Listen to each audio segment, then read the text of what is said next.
Hi, and welcome to the first ever, I think, Wisdom Practice Day.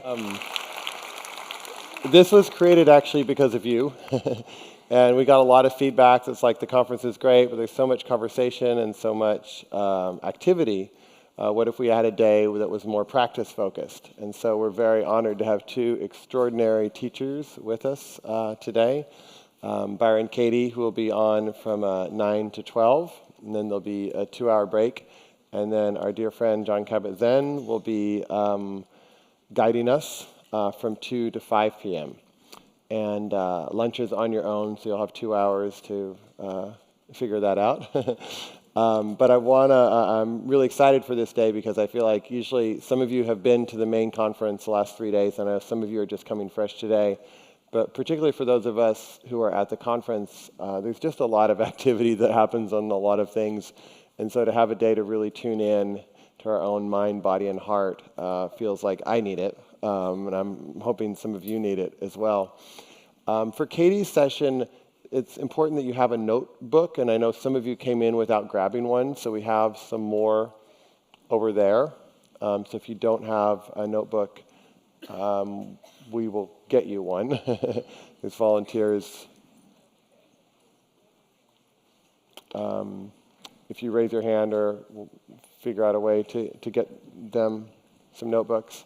Otherwise, the schedule's pretty simple. Katie will be doing the work with people, and that will be introduced when she gets out here. So you don't need to come knowing anything about anything, but just out of curiosity, how many people have done whatever mindfulness meditation before? Is that something that people have done? Awesome. And then how many people are, would you say, somewhat familiar with Katie and the work? Is that? Could you raise your hands one more time? I missed them. Okay. Good to know. So without further ado, I would like to welcome, is there any questions actually before we go? What are the exits to the building? The exits to the building are right here and right there. If you get really nervous and anxious and you just need to take off, that's where you go. Or you just go inside and just ride it out. Whichever one suits your need. Wonderful. Well, without further ado, I will welcome Byron and Katie to the stage.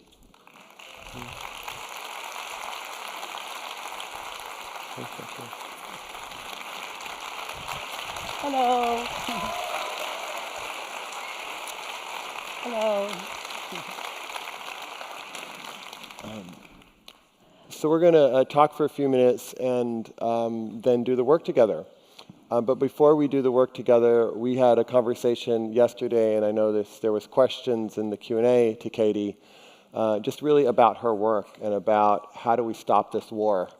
And I think, Katie, there's this sense that there's all these problems out in the world that if I can just fix these problems out in the world, my life will be better. And so we thought we'd just kind of see if we can finish up that conversation, if we will, in terms of how you see that and how you experience that and how the work orients towards the war that we create within and the war that we see without. So, you know, if my child, for example, like knocks over a glass of milk, okay, and I say to my child, I told you to be careful. What's the matter with you? Okay, how many of you experience that as violent? You feel it inside. And if you're that child, you hear it, there's something the matter with me. Mm-hmm. Because mother, father said, what's the matter with you? Okay, so there's something the matter with me. Okay, so what's the matter with me? You know, later maybe I feel guilty. I was a little too harsh with that child. Okay, so now I'm wearing guilt. That tells me that I'm off. But then my mind could go to, well, I told him to be careful, and he didn't do it. Mm-hmm. Okay, so I'm putting it back on the child when I am the cause of the violence. The child is innocent. He didn't think, well, I think I'll just do this and upset mom, and it didn't work that way. So now that violence in my home and a mind that would create violence like that in the home at any level, that is the mind that I'm going to go out, as that mother. I'm going out in the world and I'm going to do something important. I mean, look at the mind that's going out in the world to do something important. And make change. And make change. And let's say, I am not a great problem solver, but my heart's in the right place. I'm going to do everything I can to make change. But look at the mind I'm making these changes with. There's something way off. So as you began the conversation with, it's like that has to be taken care of on the inside before it's ever going to change out here. The way I speak to my child. How many of you, we can't even determine whose turn it is to do the dishes without blame or some kind of argument going on. It's not my turn. That came up yesterday in the Q&A. It's not my turn. No, it's my turn. It's on and on. And what prevents that is the egoic identification with, what prevents that learning from your perspective that sees the problems as outside and does not necessarily understand the own violence? Limited self-awareness. Limited awareness of self. And the only solution I know to that from experience, because it's a practice that came to me, 30 years ago. I didn't have any other practice but speaking that way to my children and then feeling guilty over it, etc. But the only way I know is self-inquiry. And so, as you know, Soren, that's what I do. I invite people to self-inquiry in the world, and it really works for,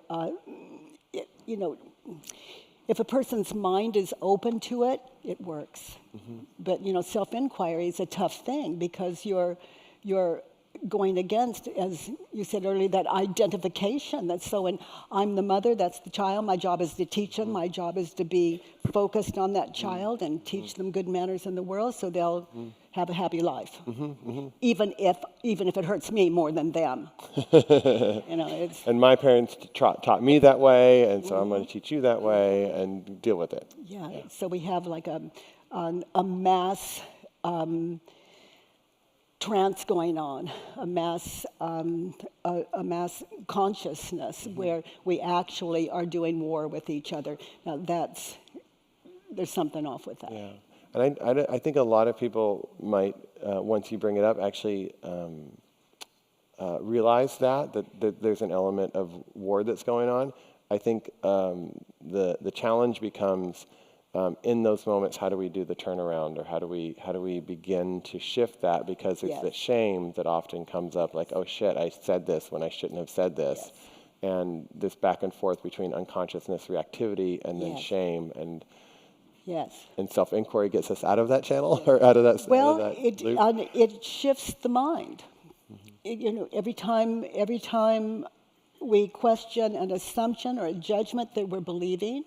And we get really quiet in it. And, the work is what I'm talking about here. It's a way to identify and question those judgments and assumptions that are running through my head. For example, my child was unconscious. He just spilled the milk, just unconscious. Okay, so my child was unconscious. Is it true? That's the first question. There are only 4. If there were more than that, I never could have kept up with it. So, is it true? So now I'm going to just meditate on that moment in time, even though it's the next day. Maybe I'm still feeling guilty, or maybe it was last year. It doesn't matter. When it arises, So let's say it's the next day, I'm feeling guilty, so I'm just going to visualize that moment in time again. He's unconscious. Is it true? And now I can see that I didn't even see the child at the table when he knocked it over. I only saw it after the fact. So the answer is no. Can I absolutely know that it's true? I'm going to check again that he's unconscious, having to do in the situation where he spilled the milk. No. So now I'm going to notice the third question, how I react when I believed the thought. He's so unconscious. He's unconscious. Okay, how do I react when I believe the thought? I looked up, I saw the milk. I looked up, I saw his face, and his face looks like, oh, hell. Here she comes. He looks startled. And how do I react when I think the thought, he spilled the milk, he's unconscious? I immediately attack my child. I can see the look on my face. I can see I'm startled, but not from my child, from seeing the glass on the floor. And I can continue to meditate on that moment in time. Do you all see it in your mind's eye? How many of you see that situation in your mind's eye? Would you raise your hands? Yeah. How many of you have been in a similar situation with someone? Yeah. So it's not uncommon. That's what I mean by mass hypnosis. So who would I be in that situation with my child without the thought, he's unconscious? There's something wrong with him, he's unconscious. Gosh, the milk is beautiful on the floor, actually. And I can see the glass, and I can see the light hitting it. I can actually see drops over here that I missed in the situation, even though I saw them. I can see that I could calm my child. My child looks very upset and nothing happened, but he spilled the milk. I can support him, I can help him, we can clean up the milk together. So my child's unconscious, he spilled the milk. My child's unconscious, turned around, I'm unconscious. Okay, where in that situation where was I unconscious? I just shot from the hip and just went for him. I attacked my own child. That's unconscious. So if I feel guilt, now all of a sudden, guilt is not this terrible thing. Guilt is what brings me back to inquiry so I can realize for myself the cause of that guilt, the cause of my own suffering. Because until then, the cause of my own suffering was my son. Right. Now the cause of my own suffering is my lack of consciousness. Right. Any time that I should feel anger arise or anxiety, any kind of anxiety, guilt, a kind of depression, then I've got some work to do. And I don't have to do it. I can just go on with my life. You hear that attitude? I can just go on with my life. Or I can go on with my life. Without the depression and this consciousness of excitement and curiosity, like the curiosity of a child. Yeah. And now I'm fit to solve the problems in the world. I'm fit to solve big problems like, who's going to do the dishes tonight? But until I'm really good in this, until I'm really good in my world, I'm not going to be called to do greater things. I'm unqualified. obviously, the war with the self, Yeah.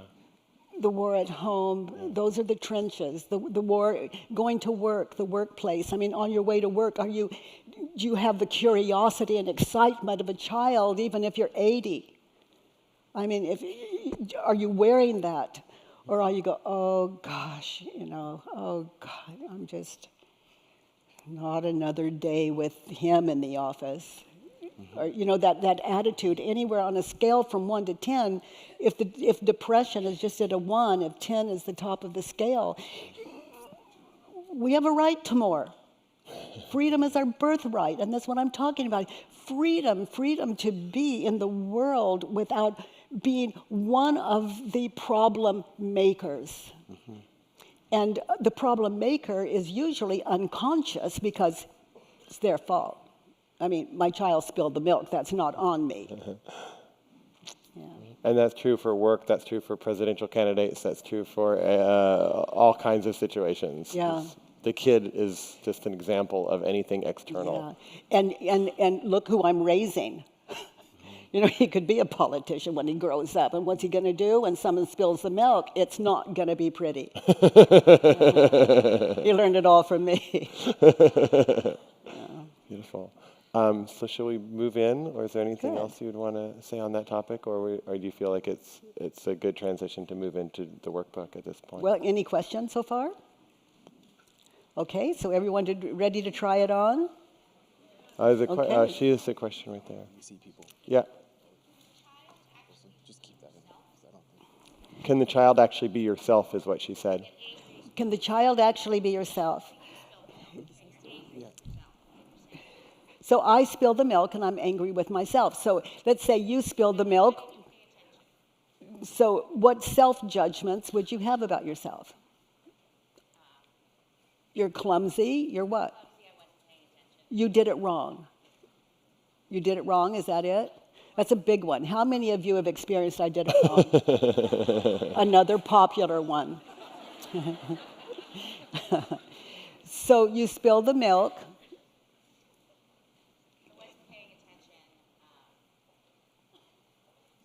So you weren't paying attention, is that what you just said? Okay, so...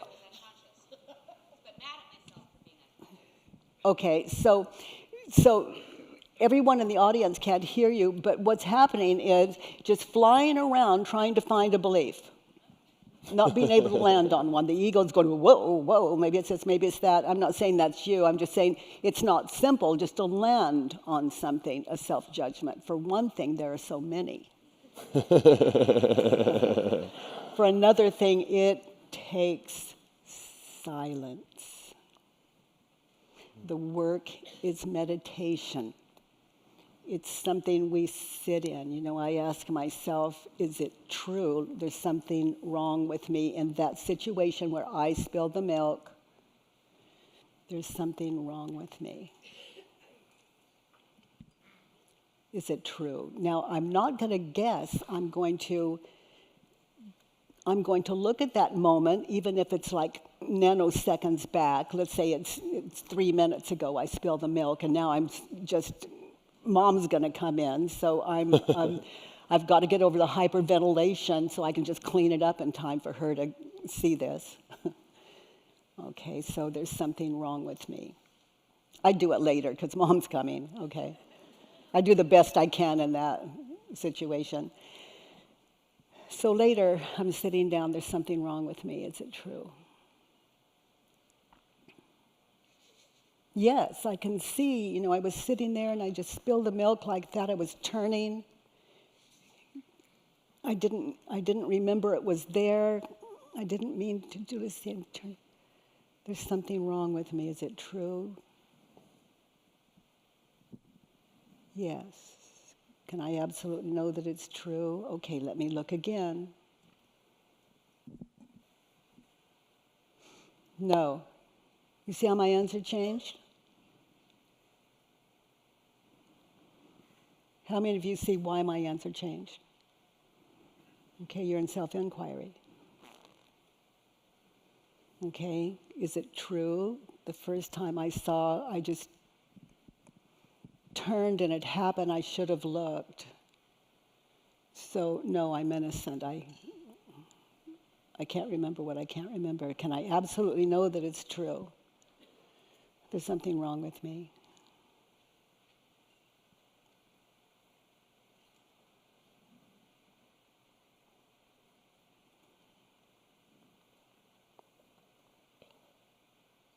No. I am completely innocent. I had no way. The milk was there, but it wasn't here. I moved, and there it was. Everyone follow that? Okay. So how do I react when I believe the thought, there's something wrong with me? Okay, you're all familiar with that one, right? So you sit in that for a while and you begin to get in touch with emotions at a very deep level. How do I react when I believe the thought? Also, I begin to, in that silence, I begin to be shown in my mind's eye all those other times that I have felt like there's something wrong with me. There's something really familiar in that. And maybe I want to just write down a couple of notes, like 3 years old, 5 years old, yesterday, other times when I felt like there was something wrong with me, or whatever arises. Okay, and I continue to meditate on how do I react when I believe the thought. I notice where the first emotion hit me, how far it traveled, how it affected my shoulders and neck. I mean, at any age, it's never too late just to get in touch with those emotions and feelings and what images of past, future come to me when I think the thought there's something wrong with me in that situation. And then I got to move to who would I be without it? Who would I be? Knocking over the milk without the thought there's something wrong with me. Okay, so let's do the work. Then when I turned around, there's something right with me. You see how I'm not just finding an opposite, I'm also flipping to the opposite meaning of the actual word. Something wrong with me, there's something right with me. Now I'm going to try that on just like a new pair of boots. Just meditating on there's something right with me in that situation. And it's remarkable in the silence what is shown to you. It's a gift. It's enlightenment. It will lighten your mind. It will lighten your experience. It will flow through your relationships, just one inquiry on something that simple. It shifts your identification. It shifts from there's something wrong with me to it's possible there's not something right with me, and then eventually there's something right with me. You start to get a balance. Then eventually, I can honestly say, I come from a world of depression, more than a decade of the deepest, darkest suicidal depression, hard to breathe. And I can honestly say that I haven't felt the slightest depression in over 3 decades. And I was a pretty hopeless case. But this inquiry found me, and it's like I just dug my way out of hell. And I really didn't dig my way, I just got still. And these questions were just born in me in a moment, and I just would not go into hell without taking them with me. It's like a flashlight. You just go in with it into the deepest, darkest, and it's, just don't leave home without it. Someone has their hand up there.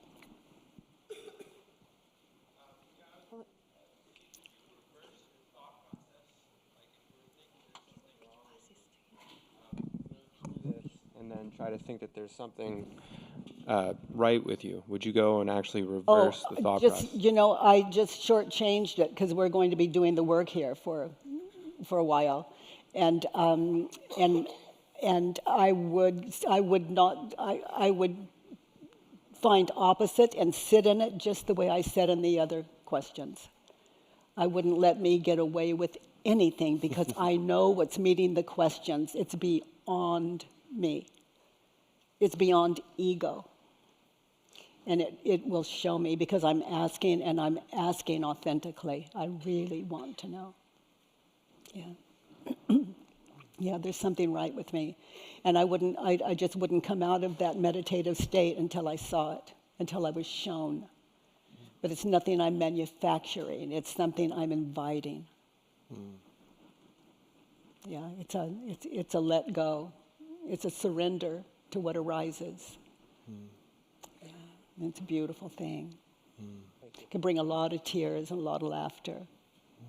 Yeah, a lot of change. So should we do the workbook now? Does do everybody have a workbook? Let's do the work. There's a few people in the middle here. Can we have some volunteers or somebody grab some? Workbook. Is there anyone that needs a notebook?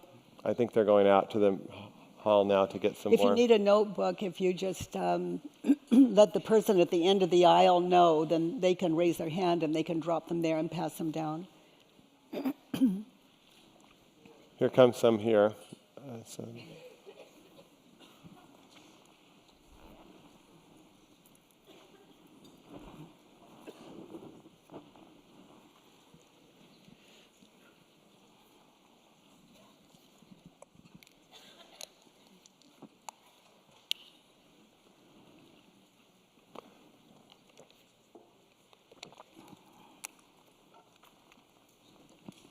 Okay, so I invite you all to close your eyes.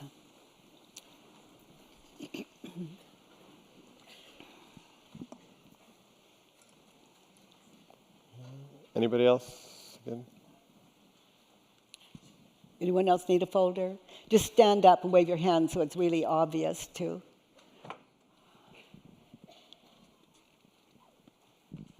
Okay.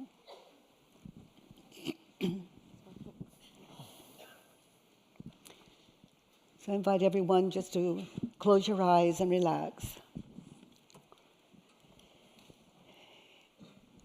And spilling the milk, my child spilling the milk, that was a moment of anxiety.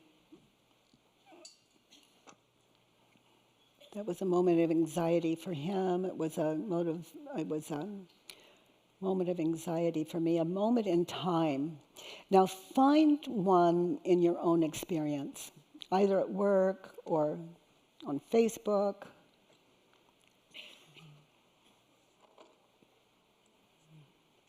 At home.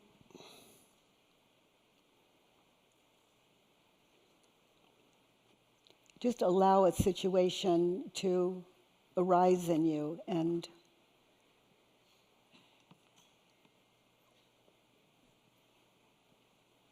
feel what it feels like. Feel the emotion in that situation when you're full of anxiety and let's say it's an argument with someone or an argument. No matter how trivial or not. Trivial or important. Feel the emotion and feel it on a scale from 1 to 10, 10 being the most anxiety.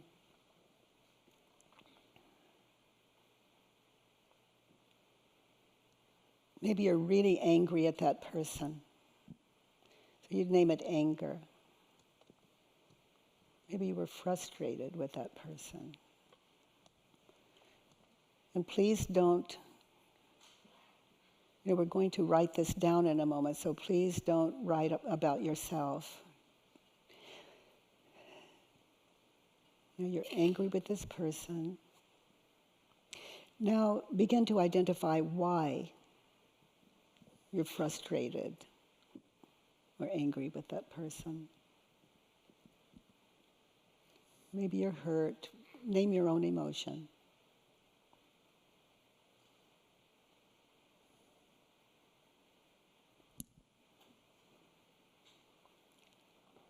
Why are you angry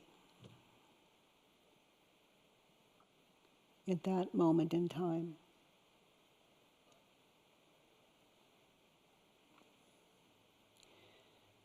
And when you've named the emotion and you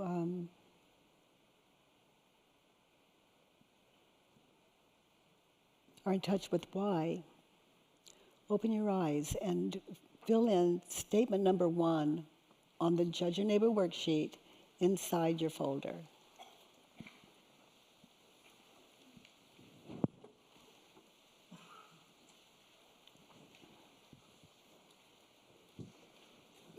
Now you have more than one worksheet there, and you have room to write on the front and back when you go home, so that you can try this practice on a few times. And for those of you that are meditators, you might want to take this into your practice a bit and just feel what that feels like. So fill in statement 1, I'm angry with Paul because he doesn't listen to me. We're standing in the kitchen. I see it clearly. I see his face. I see me there. I'm so angry with him.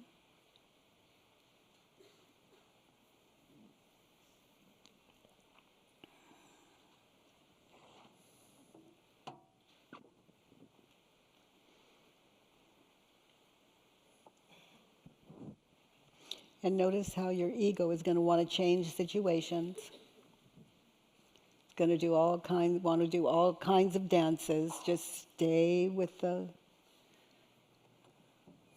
questions on the worksheet. Keep it very simple.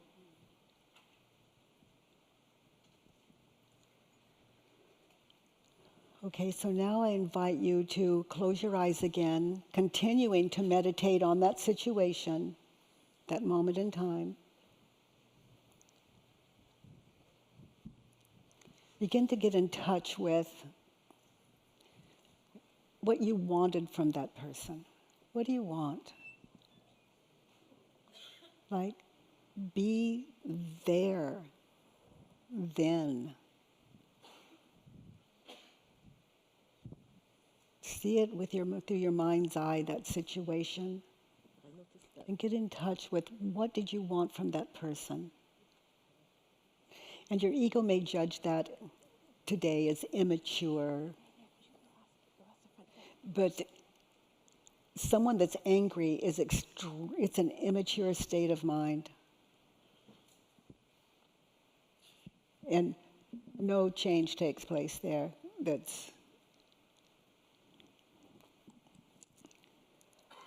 is going to serve us in the long run.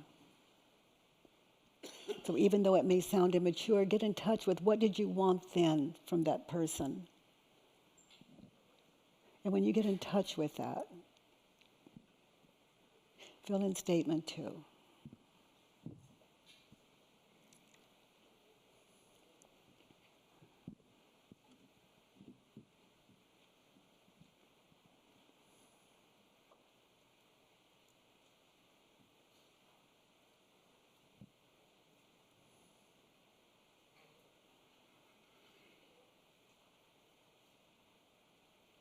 And notice how, again, maybe how immature, childlike, or petty it sounds, and continue to fill in the worksheet with what you want, what you wanted in that situation, in that moment in time. What did you want from that person?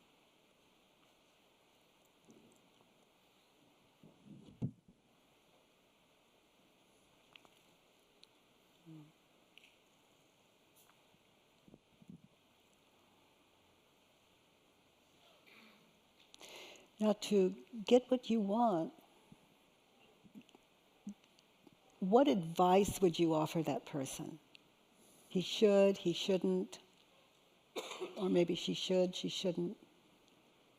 What advice would you offer that person to get what you want?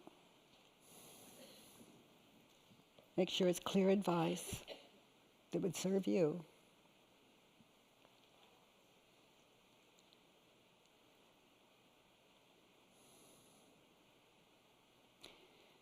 And you see, I have some examples there too for those of you that need a little experience from my end.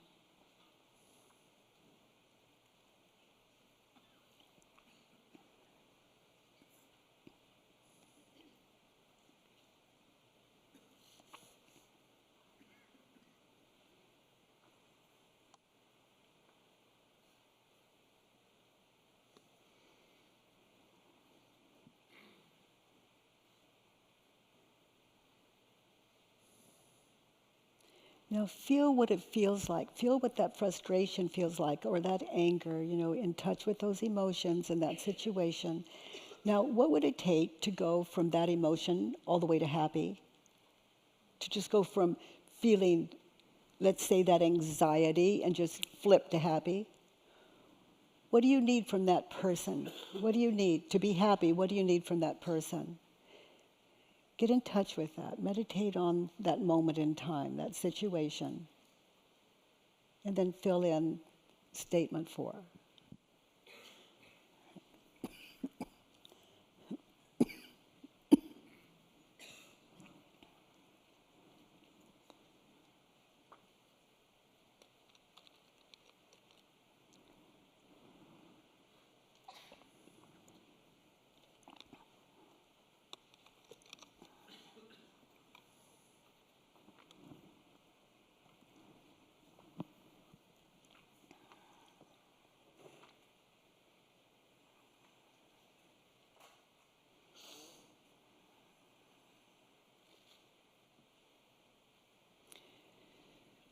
Now really invite your ego to have some freedom here. And what were your thoughts about that person?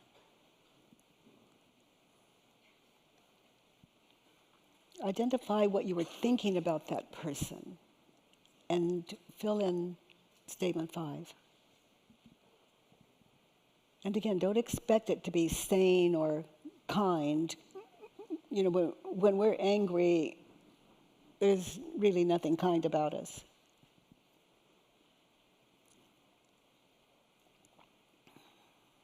About what we're thinking and believing. So fill in statement 5 with what you find there in the quiet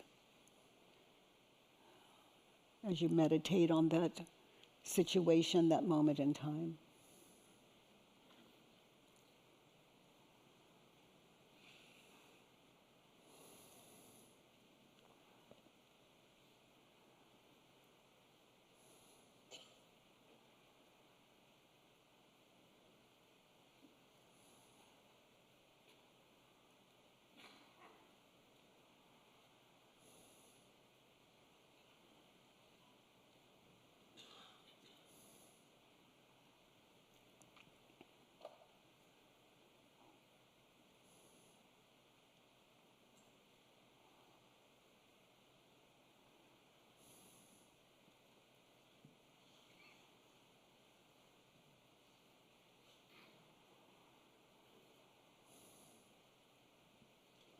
Now, what is it about that situation or that person you never want to experience again? When you're in touch with that, fill in statement 6. What is it about that person or that situation you never want to experience again?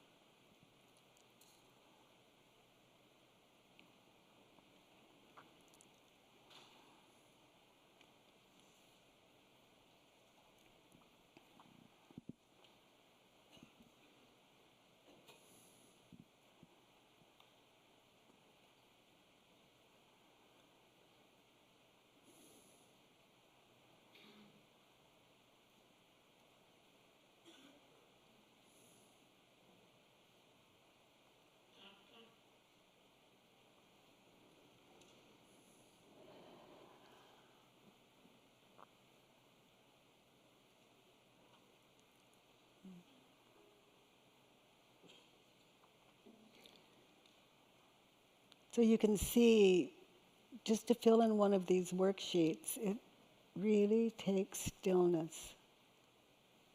And the quieter you get, the more focused on that moment in time you are, the more self-realization you find when you consider what you are thinking and believing. And this will all add up even more by the time we get to the end of this. And so far, what have you realized? What did you realize as you were filling in this worksheet? Anyone volunteer? Again? She realized she's right. She's right, she said. Oh, you realize how vast that is. I'm right. It's like right about what?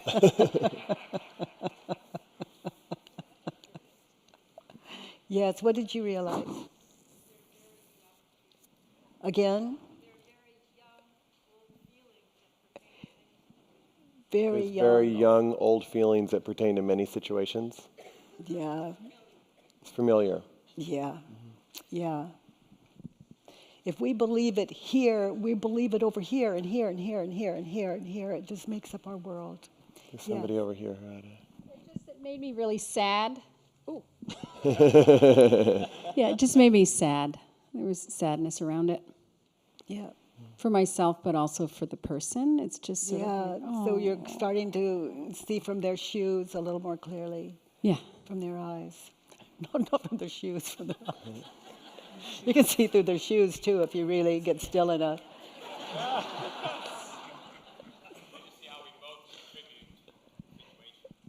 Yes, so you can see your part in it, and you're more in touch with their, yeah.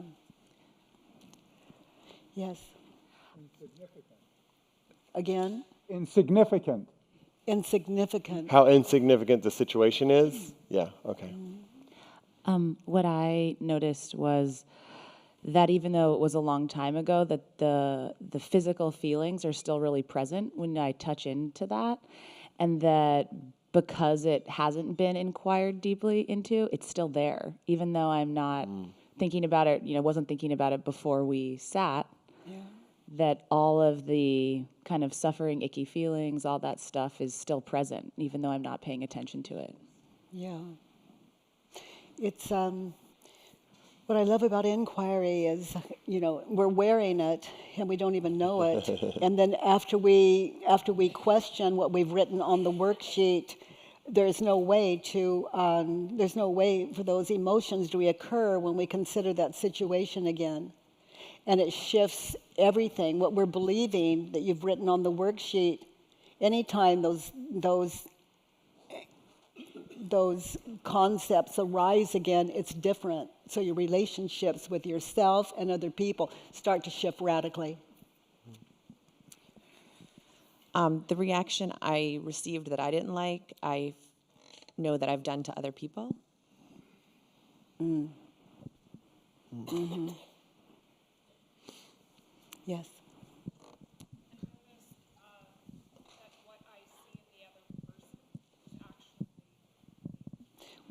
You notice that what you see in the other person is actually in you. Yeah. That's a beautiful thing. For you, the anger turned into fear.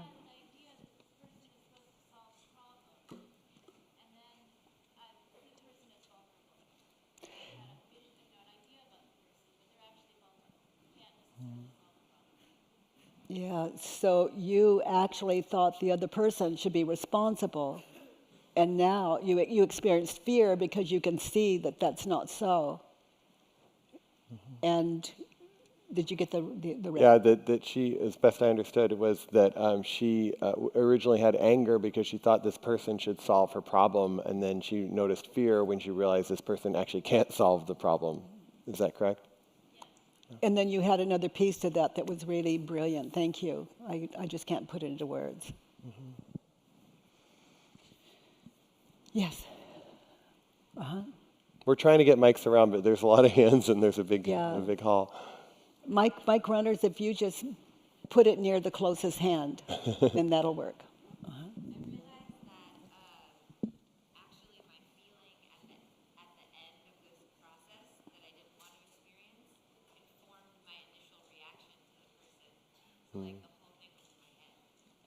Yeah, it's That so that the feeling that you did not want to experience, or that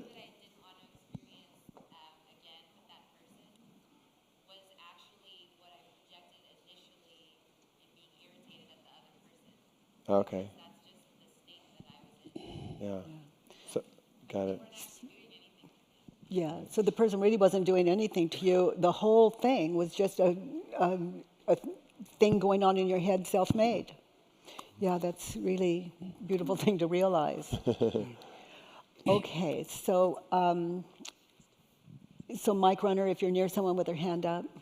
So I can Hello. start. I felt manipulated by my sister out of my inheritance, and over here on your left.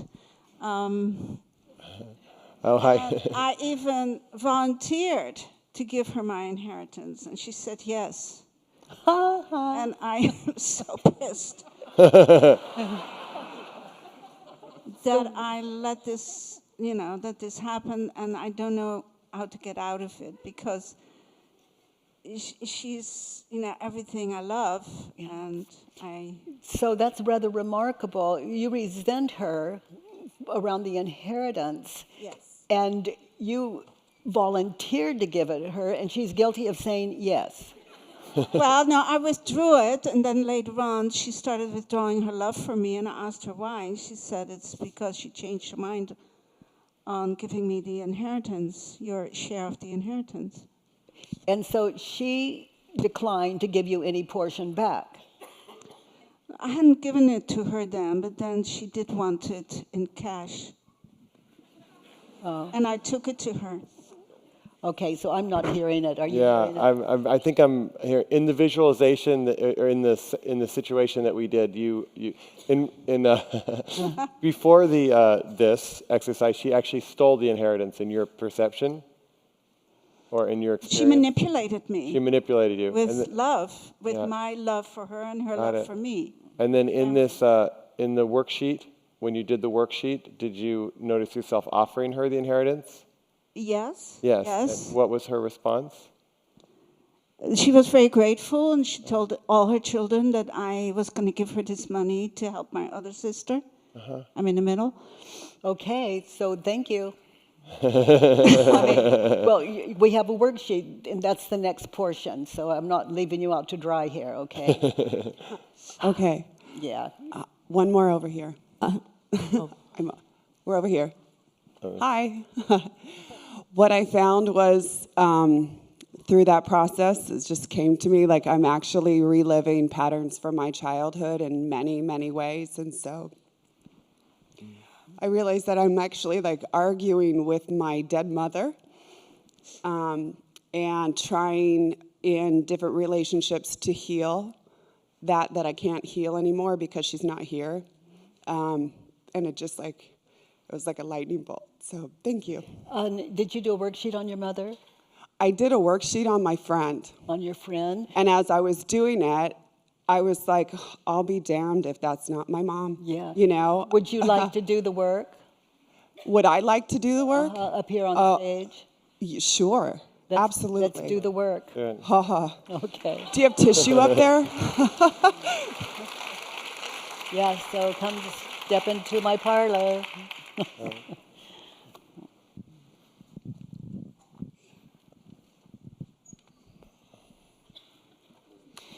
You know, if you sit in a few of these worksheets and you work through them the way we're about to do now,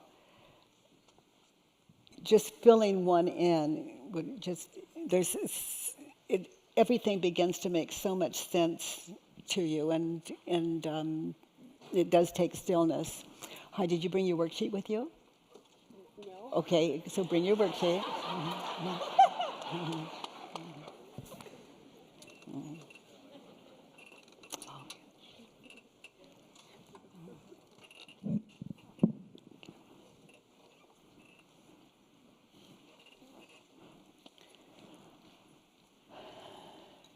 So there's the microphone. And so what is it? Read statement number 1, what you wrote there.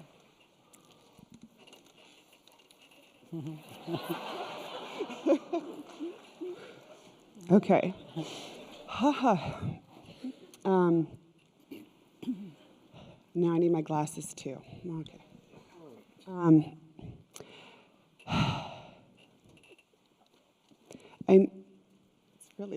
It's good. Yeah. It's so good. Wow.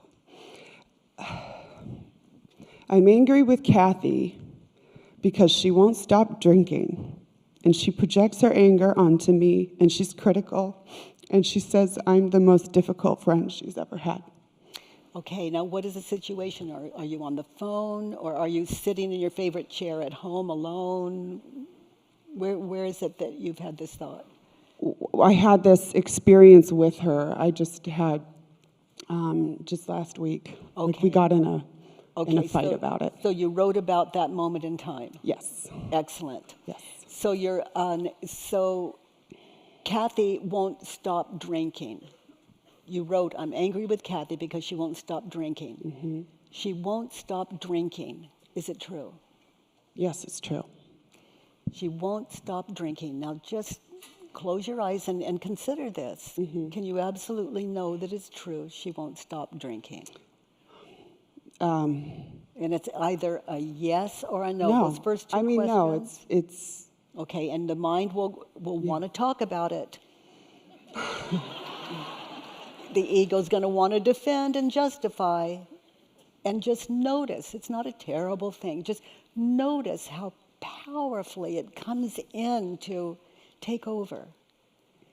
Can I absolutely know that it's true? She won't stop drinking. The answer to those first two questions is one syllable. Yes or no.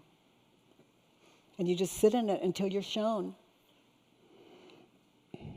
And it does take quiet. And the ego, it can really scream here.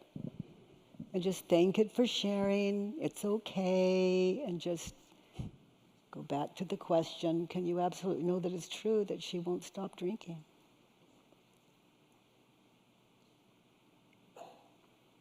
no. Okay, so just give that some room. Mm-hmm. Now notice how you treat Kathy when you think that thought. And you don't have to guess. Close your eyes and witness it and tell me what you see. Notice how you react and how it feels, what happens when you think the thought, she won't stop drinking.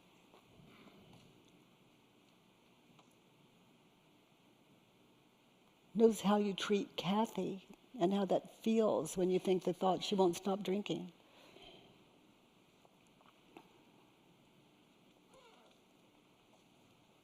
Can you all see it in your mind's eye? So if you're ever facilitating this work with anyone, you can travel with them. How many of you see Kathy? See, we've never met her. And yet we visualize all the time. We've got our own scenarios going. Mm-hmm.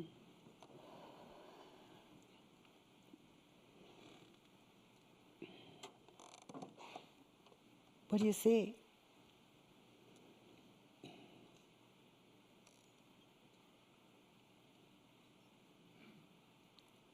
Well, I see that it's not true that she won't ever stop drinking, like she won't stop drinking.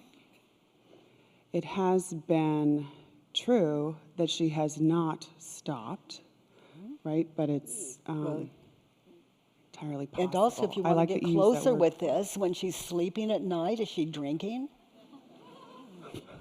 I don't know. It's possible. Okay, so Kathy won't stop drinking. Okay, and it's, this is personal work. You're going to go to some interesting places, and you land where you land. And it's, we've heard it's the truth that sets us free, and, we're going to land there. Yeah. We're going to use our kindest minds to just investigate, to see what's true and what's not in our inner world. Right, right. So how did you treat Kathy in that situation with Kathy when you had the thought she won't stop drinking?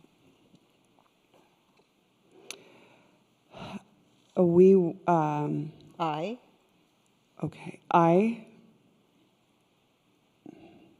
was afraid, and I felt responsible.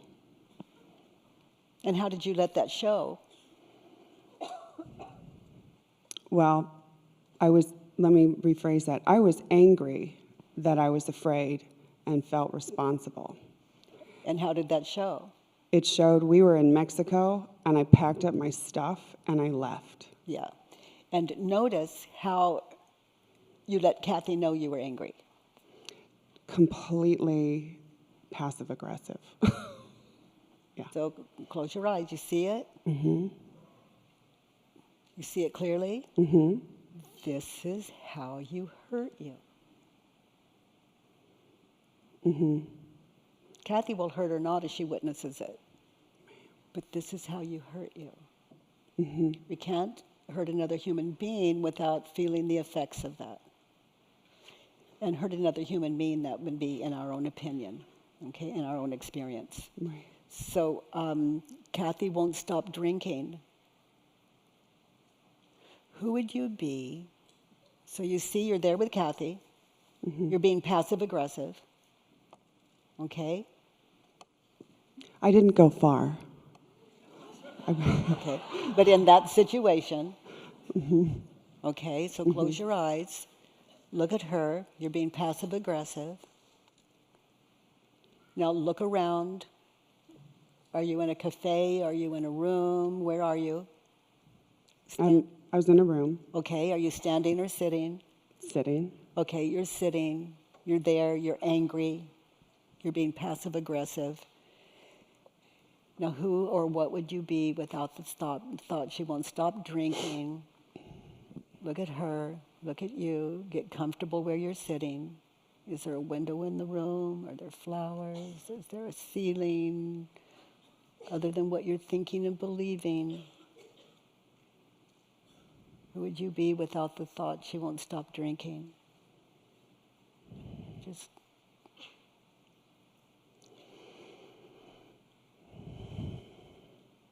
look at Kathy without the thought. And you can often sit in this place and just stay there until you experience compassion in a situation like this for both of you. Mm-hmm.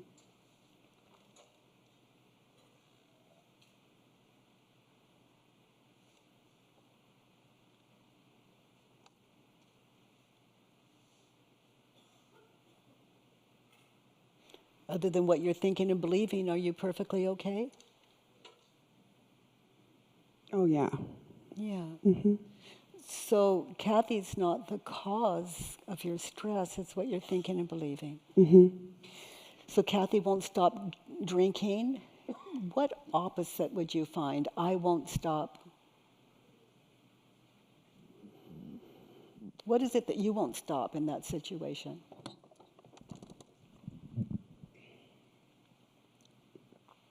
Trying to rescue her. Yeah. So she's addicted to drinking, and you're addicted to rescuing people that may not even want to be rescued. Right. She just wants to drink. Right. A lot. Yeah. Yes. Yeah. It's like Yeah. a cat barks, a cat meows, a dog barks, and Kathy drinks a lot. Drinks. Yeah. Yeah. But Yeah. maybe for Kathy, not enough. Just Yeah. a lot in your world. Right. It's enough in my world. Yeah. Surpassed. And if Kathy stops drinking, what do you get? Don't you have the thought that'll make you happier if she stops drinking? Well, I think that's where that realization that my mom came in. Yeah. So with Kathy, if she stops drinking, do you think that would make you happier? Apparently, I think that that would make me happier. Yeah, so it's all about you. You really Of don't care if course. she drinks. Right. You just want to be happy. Well, and that's sort of So some of just the slow stuff that's down, coming in just of like, slow- it's none of my, it's like, I can't do anything about that. I need to do That's about really me. good to know. Right, A lot less anger in your life. right. So then that bring in what I wrote down of,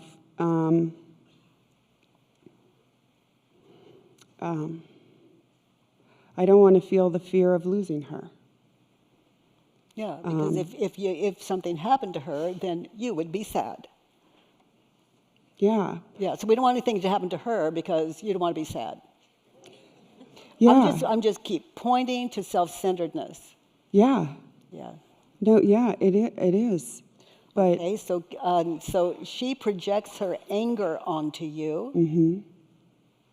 Is that true? it is true that, Remember, it's a yes or no. yes, Meditating on a moment in time. This is not Yeah. It's like when you go into a discussion, that's what we've been doing forever. right. I'm a therapist, so I want to discuss it. So discussions are lovely. You just wrecked my whole career. I'm sorry. Well, hopefully just the anger part. But thank you. Yes, no, that's good. Thank you. Okay. What was, So she projects her anger onto you. yes, Is it true? And just to sit in that, contemplate it, close your eyes. Is it true? The answer is one syllable. And it will show itself to you. You don't have to guess. You don't ever have to guess again. That's what silence is all about. It's about listening, being shown, enlightenment. She projects her anger onto you. Is it true? no, Okay, so feel it. yeah, no, Yeah, so Kathy is shifting. It's like you're shifting Kathy's identification in your world. And that shifts your relationship with her and across the board with all relationships. She projects her anger onto me. So, sweetheart, look at her. Close your eyes and look at her in that room. Without the thought, she projects her anger onto me. Notice the difference of who or what you would be without that thought.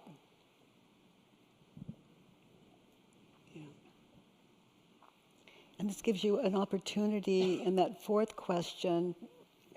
You can actually hear what they're saying as opposed to what you thought they were saying. It's a moment of clarity where you can really listen without your guard up because it's such personal work.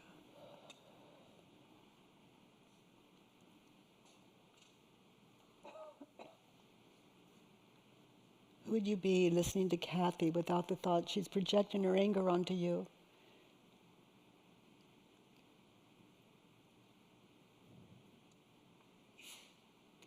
Who would I be without that thought? In that situation, In that then. situation?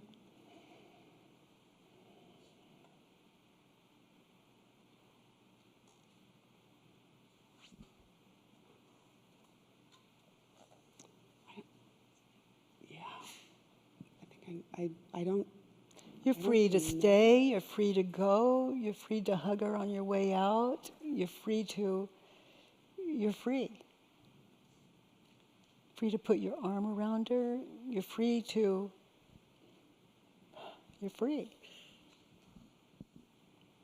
Yeah. We did end up hugging. And it was okay, Well, this is maybe you're hugging a different Kathy now. yeah, that's sort That's of, the difference. there's a difference there. Yeah, it's huge. One, you're connected. The other, you're trying to make an escape, maybe, and not be rude. I don't know. She projects her anger onto me. Turn it around. I project my anger onto her. Yeah, I do. Yeah. And what I love about this is when we're aware of that, we are more compassionate toward people that are really projecting their anger onto us. Whether there's no way for me to know they are or not. But if I sense it, then I become a very good listener. And there's no anger in it, there's compassion. I'm connected. Mm-hmm.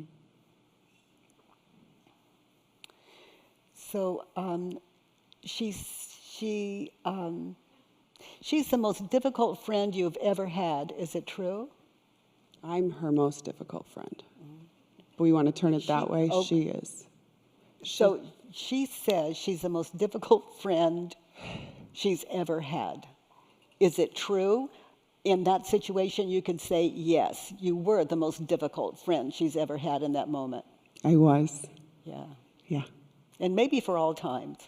Perhaps. Because, people we really care about. Yeah. That's how we treat them. Right. Like the child that spilled the milk, anger and resentment. Yeah. And she's just, I've never met anyone that wasn't my teacher. Mm-hmm. And I've, met some people like Kathy, and thank goodness, because they continue to enlighten me as I put them on a worksheet, and, dead or alive. And, mothers, you mentioned your mother. Yeah. And they never die. And it's they live here. Yeah. And it's never too late to get connected. Yeah. If she's going to hang out, you may as well just be connected. Right. Yeah, and my mother drank herself to death. So she died from drug abuse and alcoholism. Yeah. So you didn't get it with your mother, you get it with Kathy, and then you understand your mother. Right. Yeah. That I'm like, this isn't about Kathy. It's about me and my mom. And eventually you'll find it's only about you. Right. Right. So let's look at statement 2. Okay. So, in this situation, how do you want them to change? Mm-hmm. What do you want them to do?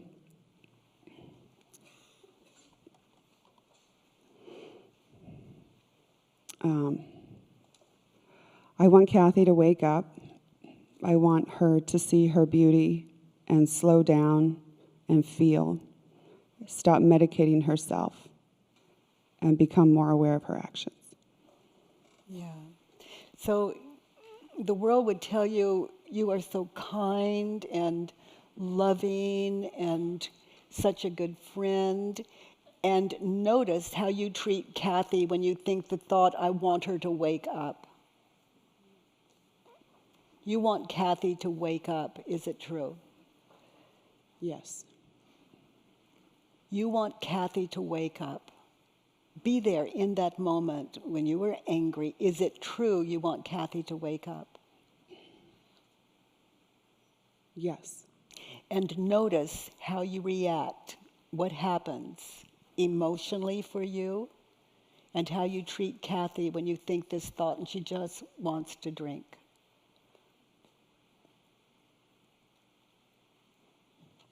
And you want her to wake up and she wants to drink.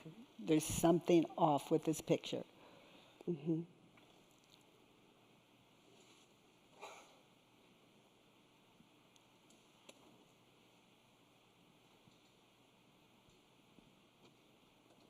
So describe how you react toward Kathy when you think the thought you want her to wake up. That she won't wake up? When you think the thought, I want Kathy to wake up, notice how you treat her in that situation and describe it. That's a beauty. Okay.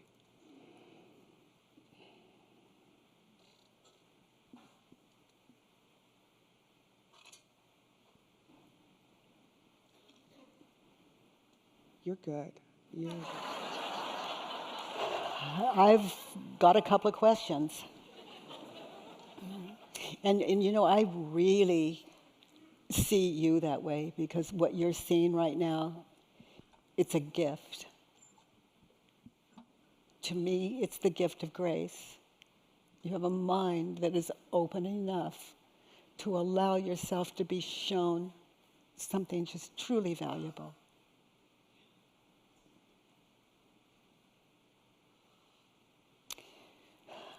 I want Kathy to wake up in that situation. Sweetheart, turn it around. I want me.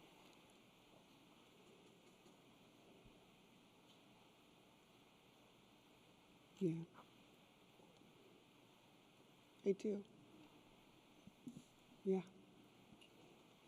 So out loud so you can hear it. So I want me to wake up. Yeah. And you are. And I am. Yeah. Mm-hmm. You want Kathy to see her beauty. Mm-hmm. Is it true? Yes. You know, we would say in the world that's a kind and caring thought. But notice how you treat Kathy when you believe the thought. You want her to see her beauty, and she just wants a drink. Right. Because, yeah. You see how you treat. Because I don't have any control whether she sees her beauty or not, or she wakes up, or it doesn't really matter. And it's all about you anyway. Absolutely. If she sees her beauty, then maybe she'll stop drinking. Right, and if I treat her as if somebody who doesn't see her beauty, then that's that's all about me, right? Yeah. And notice how you're treating her. You're not treating her like anyone that's beautiful whatsoever. Right. Disdain. Yeah. All about Passive me. aggressive. All out of fear. You're so interesting. So. Yeah. And so I need to, or what I want to do, or what I can do is is wake up and see my beauty, and let her drink if she wants. And in that situation, you need to see your beauty because you're passive aggressive, unkind, self-centered, and then the ego says, "Oh, but only for their own good. If she were just like me." Right. It's like we are no reason for someone to get sober. No. If that's beauty, just don't drink. Right? Yeah. But really stemming from this deep fear of losing her. But what came was but I lost my mom. Yeah. And I'm still here. Yes. And if I require my children to live so I can be happy, and it's like, be very careful, children, don't hurt yourself because I'll be unhappy. And then they have to live for me. That doesn't give them a lot of freedom. That gives them a life of guilt. And they can't be honest with me. Let's not hurt mom. Right. Yeah. So, little girl growing up like that. Yeah. That's how I grew up. Yeah. So, let's just turn this whole thing around. I want me to wake up. Look at what you wrote. I want me to see my. I want me to wake up. I want me to see my beauty.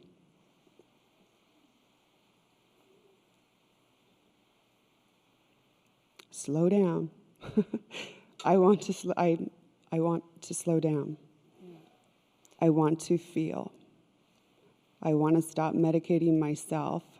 Using her as my drug of choice in the moment. Using her. And become aware of my actions. Now, read it just like that again, because when you take your worksheets home today or later, you can sit down and in that situation, what you want is, and read it. So imagine you're there with Kathy, you're passive aggressive, and read it again. I want me to wake up. Read it just the way you read it. I want me to wake up, see my beauty. Yes, these are your directions in that situation. In that situation. It's what you really want, Yeah. not what you wrote. We're getting closer to our true nature here. Yeah, what I really want. Slow down and feel.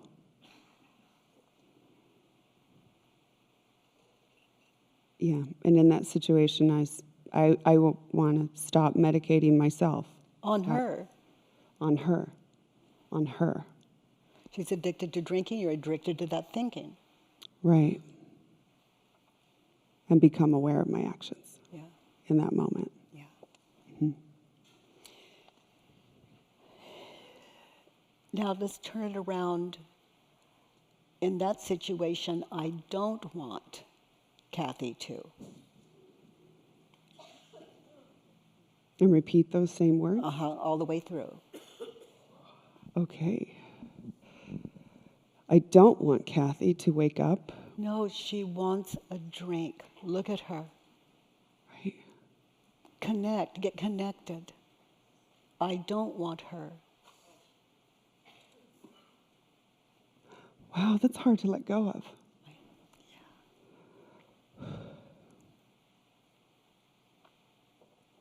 Isn't that weird? I don't want Kathy to see her beauty. No. Look at Kathy. Do you see her in your mind's eye? How could she? And look at your passive aggressiveness. How could she?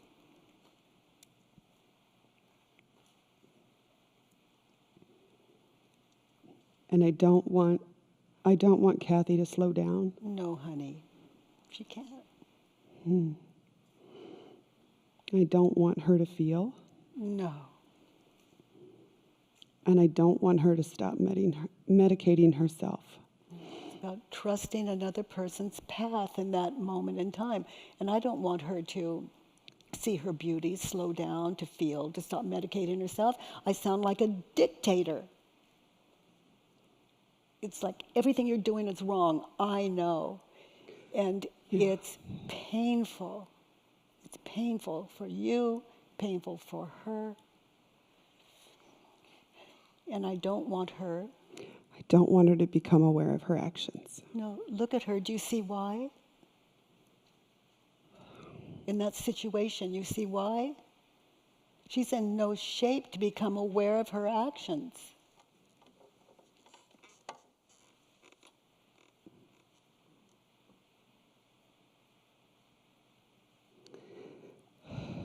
She's in no state of mind to stop medicating herself.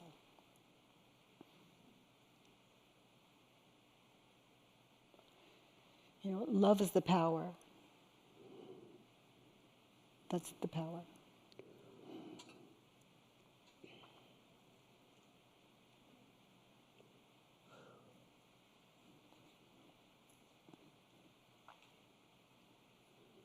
I have that little voice inside that's like, but I really want her to. You know? So turn it around.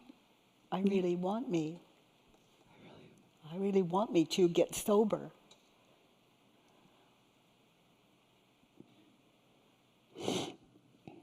She's drunk with her drinking, you're drunk with your thinking. Yeah. Both of you addicted.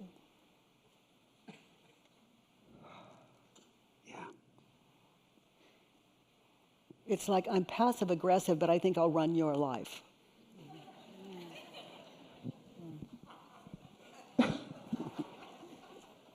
You could, after all, So you turn wanna out be to my be friend? me. So, yeah. Oh my gosh.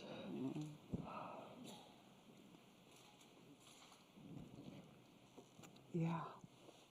And the next one, let's look at advice. All right. Statement 3. Statement 3.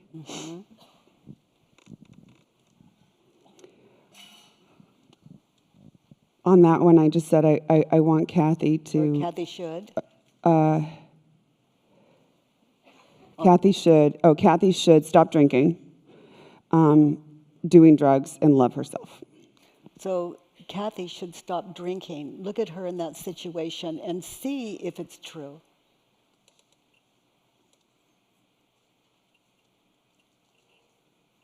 And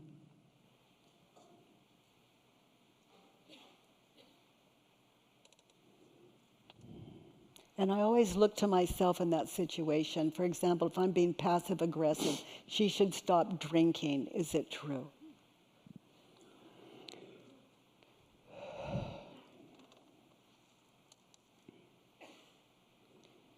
I know you said yes or no, but I feel like my answer is, who am I to say? You feel like your answer is? Who am I to say? Well, and I suggest that you just notice that and be with it, because it sure feels like wisdom to me. Yeah. But when I look at self-inquiry, who am I to say? I'm only dealing with myself, so I'm going to just stay silent and open and continue to ask, is it true? Kathy should stop drinking in that situation, because this is me I'm dealing with. Kathy's not here. Right. Yes, it's true. So Kathy should stop drinking. Could you absolutely know that it's true that Kathy should stop drinking? You know, this is that wall I hit was like, who needs God when we have my opinion? You know, Kathy should stop drinking. I know. You know, and we're like that. We're dictators, and we can't stand dictators, and now you know why. Too close to home.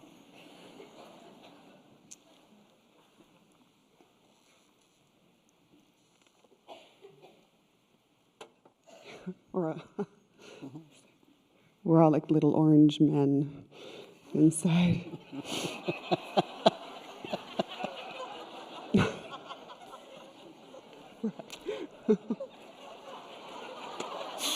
There's Kathy, and then this orange man took over.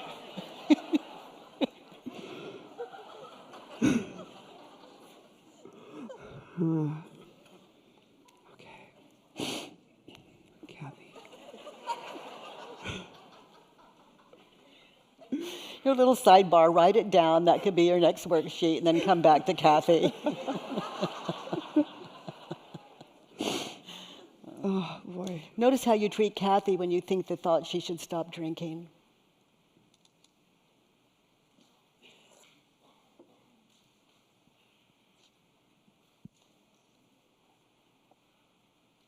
And notice who you would be. Just look at Kathy without the thought.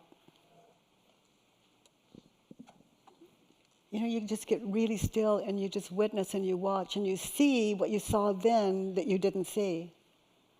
And it's all there. Just meditating on that moment in time without the thought. Mm-hmm. Get connected.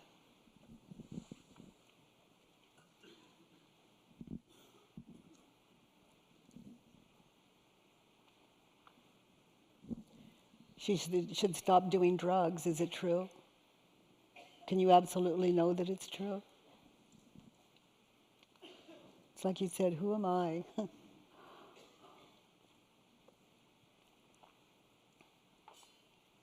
Yeah.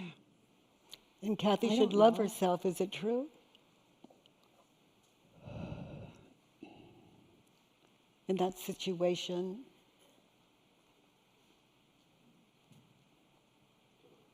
Notice your words to her. She should love herself. Is it true? In that moment in time and situation.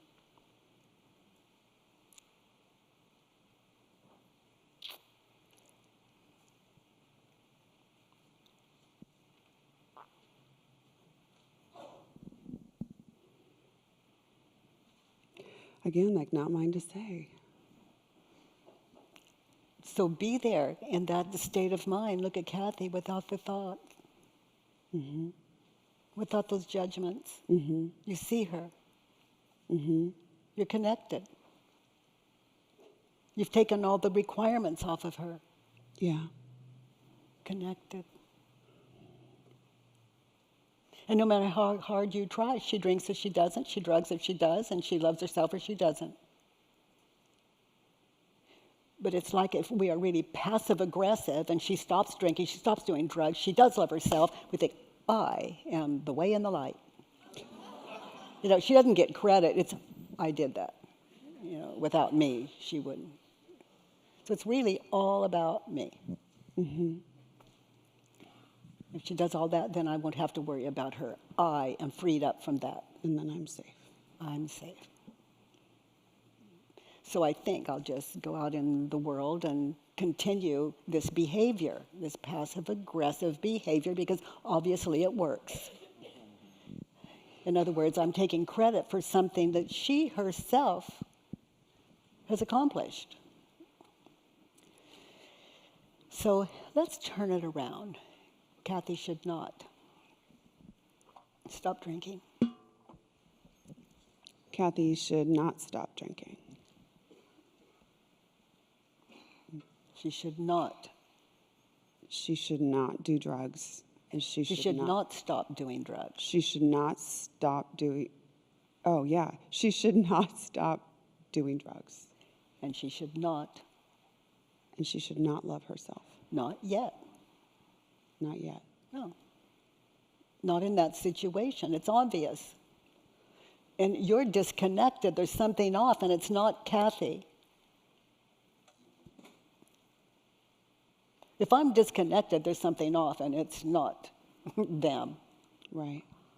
It can't be my husband. It can't be my children. It can't be anyone in my life. If I'm not connected, I'm not connected.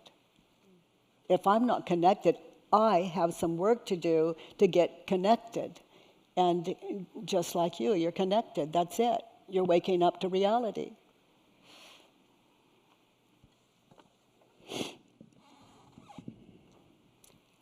So Kathy should stop drinking. I should stop. I should stop drinking. Yeah. Good. Just don't drink. And what else is it that you do that you tend to do that you can't stop doing? Yeah, that one. So stop that. Stop that. Just stop that.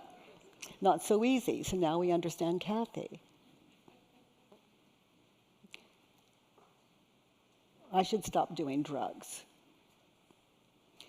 And, you know, but we all have excuses for doing drugs, but it's not okay for Kathy. She doesn't do them like I do them. She should love herself. Turn around, that'll be a life's work. Well, her drugs aren't my drugs, right? Yeah. Yeah. Like using drugs is, my drugs are people. Yeah. Yeah. Kathy, in this situation, is your drug of choice. Yes. Yeah. You're inebriated. Yeah. Yeah. Yeah. Like, It's just mainlining Kathy. yeah, mainline and Kathy. And if she's not around, I'll put someone else That's in. right. Yeah. That's right. That's the, So, yeah. So Kathy should stop doing drugs. Yes. Notice what happens when you think that thought. Do you see a picture of Kathy in your head? Mm-hmm. Okay. You see a picture of Kathy in the future, dying like your mother. Mm-hmm. So in that room with Kathy, you see that image of a future. You see the image of a past with your mother. You put that on as an image in your head for Kathy, and you're witnessing those two movies, and you become passive aggressive. Yeah. Now you see that image of Kathy in your head. Is that Kathy or imagination? It's imagination. You see that image of your mother in your head. Is that your mother or imagination? It's my imagination. So is Kathy upsetting you, or are you just in a movie?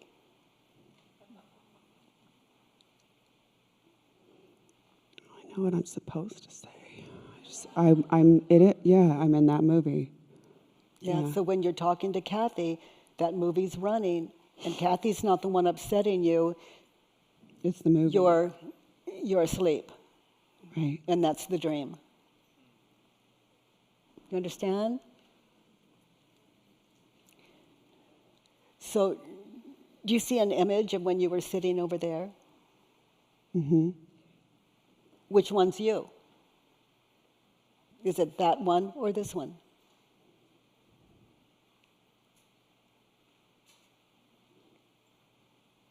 I'm both. I don't. One's imagination. Which one would it be? You lost me there. Okay. I'm sorry. So you see in your mind's eye when you were sitting in the audience? Mm-hmm. Okay. Is that you or imagination? No, that's my imagination. Okay. So it's good to know who you are and who you're not. Okay. Okay. So, Okay. Okay. So this past future thing. Mm-hmm. Now, do you remember when I asked you the question? Which one's you? Mm-hmm. Okay. So, was that you, I asked, or is this you? This is me. Good. Understand? Mm-hmm. So anything that would anger you would be future, past, people cannot upset you. Short version. And I love that if this, when you get silent, you begin to notice the difference. That way people will never, you'll be connected to all people all the time because you won't be putting past, future onto them. The stories, yeah. And you can stay connected in your life. And in that, for someone like you, you can make changes that you cannot even imagine. Because there's no malice in it. There's just literal listening and hearing and understanding. And also there's nothing to fear in it because you have to put a future on someone before you can fear. This will make you beyond, it takes you, like you hear the word powerful, it takes you beyond what you can conceive of what that word even means. So let's look at the next one. I'm just still processing that.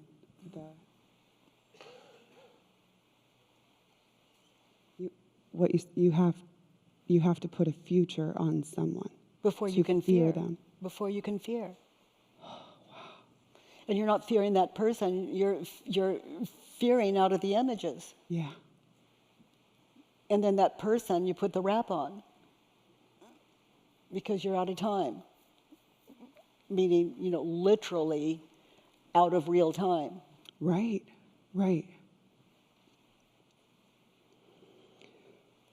That's some good shit. Okay. Number 5? No. What do you need to be happy in that situation for?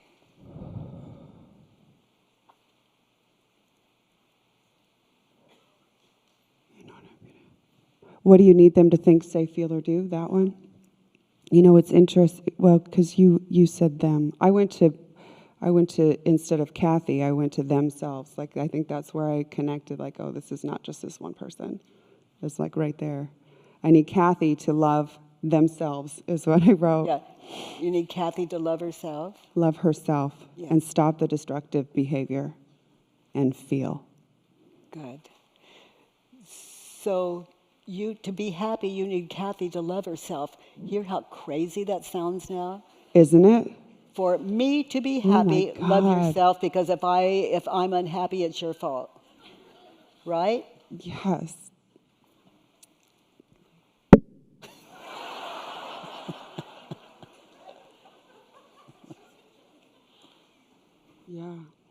Yeah. That sounds insane.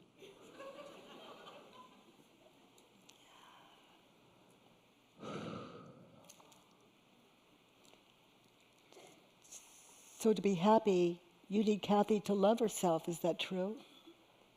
No. No. And even if she did, look at what you would put on her. You might not believe it. Right. Because I need her. Just give her a drink if you want to see her happy. Right. But happy under my rule. But if I need her to love herself for me to be happy, then there's a process in there where I'm expecting her to not love herself, which doesn't allow her to love herself. Very good. When she's in relationship with me. Wow.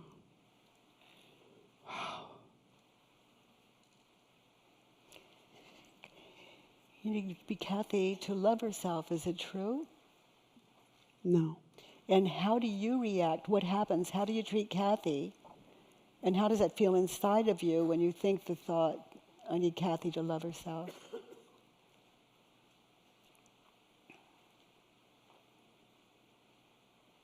That I need to love myself.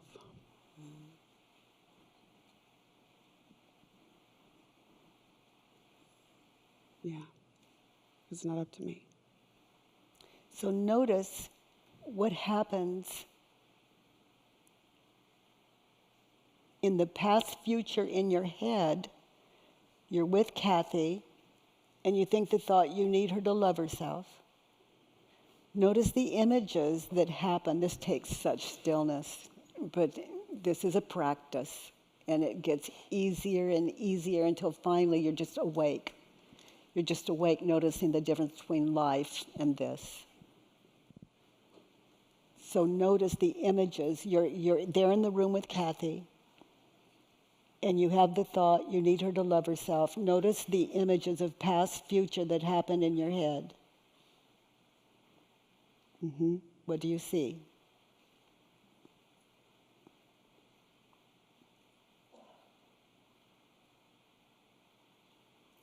I mean, I go back to seeing that it's just all about me. Yeah.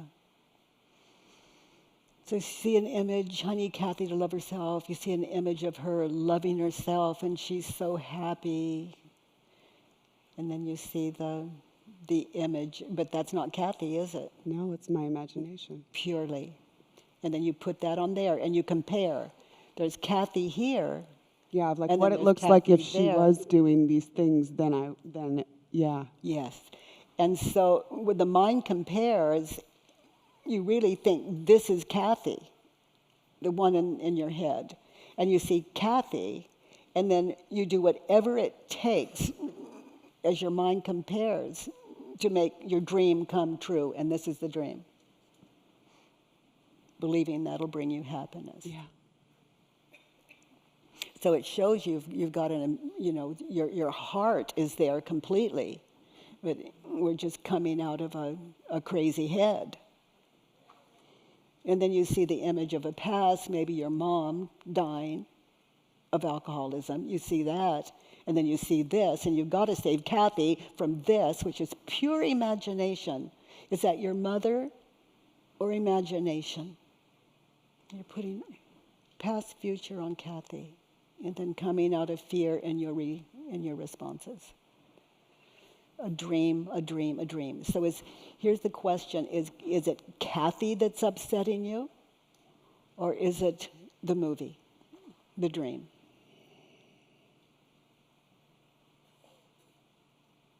No, it's the movie. Yeah. Yeah. With no comparison, look at your friend Kathy without comparison. That's who would you be without this thought on superimposed from here to there. There's Kathy perfect. No. No. So how many of you have had the thought that you're not as handsome or as beautiful as that you're not as handsome or beautiful as you'd like to be? Okay. So if you could not compare you to any other human being, are you amazingly perfect? How many of you see that? So you're amazingly beautiful and perfect until the mind compares. And so you're coming out of this fantasy. You're comparing yourself to a fantasy. No one has ever seen themselves.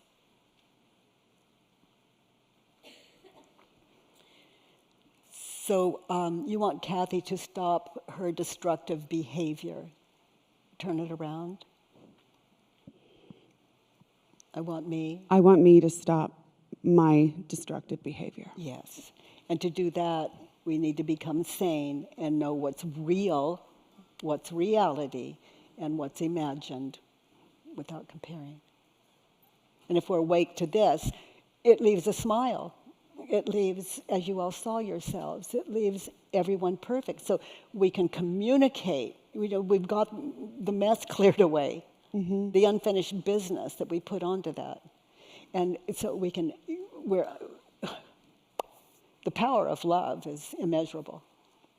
And we've been coming out of the power of fear, the powerlessness of fear. Okay, so in that situation with Kathy, here's your prescription for happiness. I need me to love her. In that situation, I need me to love her. And to stop and I need to stop my destructive behavior. And I need to feel. Yeah. So later when you leave here, if you look at statements 2, 3, and 4, and you turn them around, it shows you how to be sane in that situation. And that situation will arise over and over in your life. Okay, so, and until it doesn't. And let's look at the next one, at statement 5. Okay. What do you think of them in this situation? Make a list. Remember, be petty and judgmental. So Kathy is. This is hard for me to say out loud, all of this. I'm sorry. Kathy is unbalanced. She's out of line. Kathy is selfish, and she's lazy, and she's angry, and she's unaware. Kathy is judgmental and scary. She's bullheaded. Kathy is guarded and blaming. She's broken. She's scared. And maybe a little mentally ill.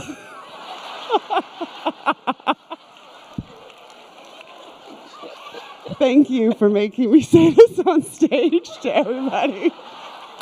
And it's on camera. What'd you say? It's on camera. I know. Live all over the world. Don't they want to come? This is going to be great for my practice. Come see me. I'm crazy. Well, there's so much self-awareness here. Hopefully people will flock to you.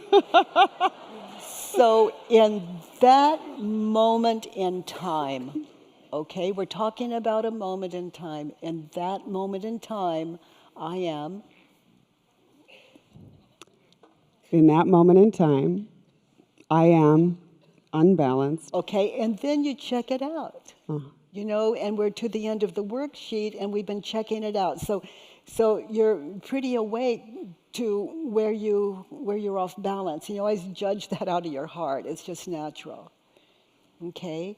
And in that moment, in that situation, I am Out of line.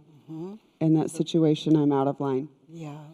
And And in that situation, I'm selfish. yeah, so you get that? I get it. Okay. Yeah. And in that moment, I'm lazy. I am the next Lazy. word.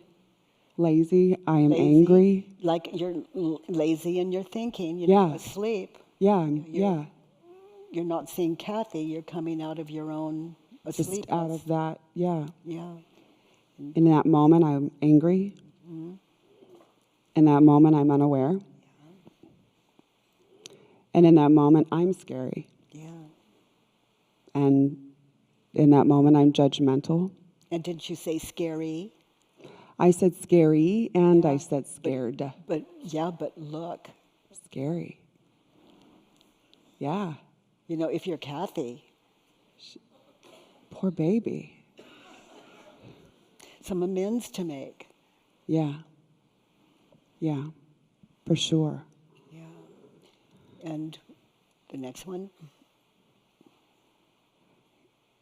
You know, yes, I'm scared, and when I'm scared, I can be scary. I can be pretty damn scary. In that moment, I am bullheaded. And And as you contemplate these, you know, I am bullheaded in that moment. And would you take that really slow and you witness this? That's why imaging is good. You know, Yeah. the world is showing me my world, my unenlightened world, and where and how I'm asleep. But I am in that situation. I'm bullheaded. You know, in that movie now of then. Bullheaded, and I can witness me. And if I really witness how I am toward Kathy, and I can do this all the way through the worksheet, but where I'm bullheaded, I begin to see what I do with my shoulders, my facial tendencies. You know, I'm being passive aggressive. I really get to know myself from that visual. I couldn't see it then, I can see it now, and I sit with it. So when those physical tendencies start to arise again, I immediately can associate with, for example, I'm being bullheaded, I'm scaring me, but it just immediately will shift until there's nothing to shift. It's just a way of life. So in that situation, I am guarded. in that situation, I am guarded. And always look for examples in silence. You know, find examples. Where was I guarded? Selfish, lazy, judgmental. Where was I blaming? And this will give you some more amends. Yeah. And where is it that I was broken? Maybe some self-amends there.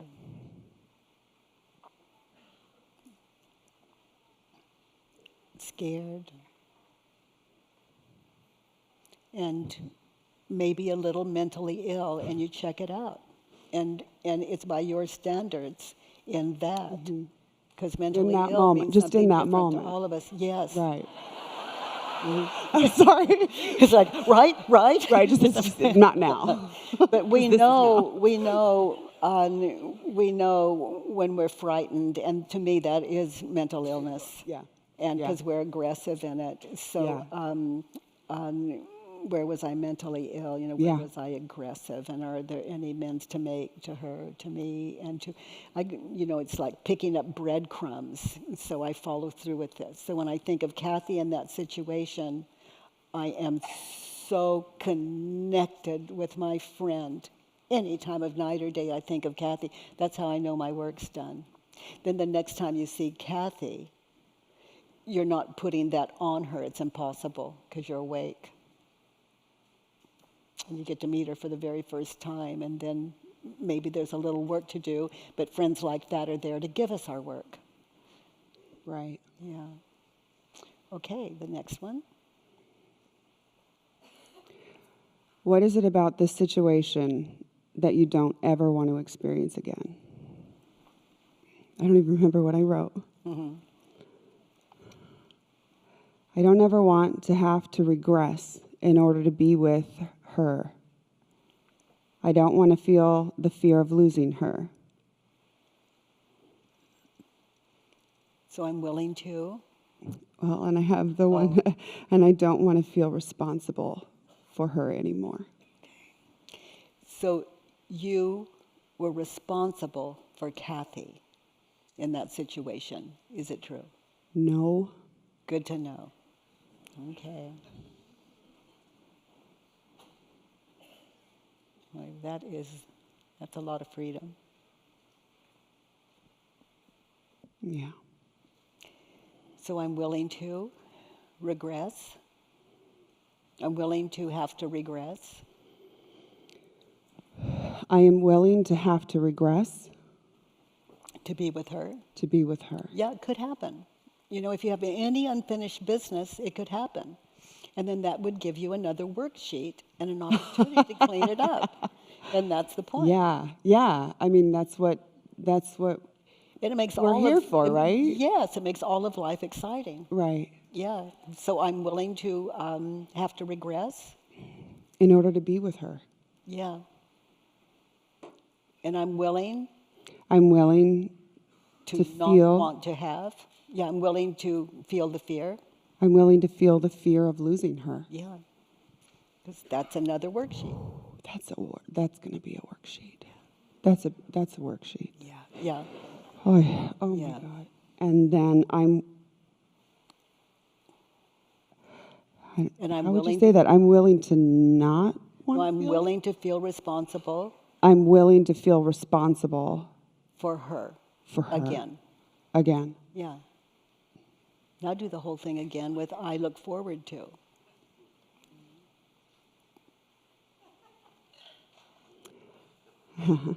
I look forward to regressing in order to be with Kathy. It's just another worksheet. I look forward to feeling the fear of losing her. It's another worksheet. And I look forward to feeling responsible for her. Again. Again? Yeah. I look forward to feeling responsible for her again. Again. I look forward to feeling responsible for her again. Yeah. Exciting, isn't it? It's just not done until it's done.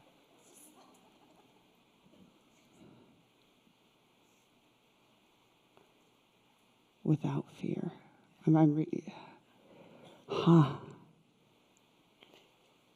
If there's So my ego jumps in and goes, no, we just talked. I don't look forward to that.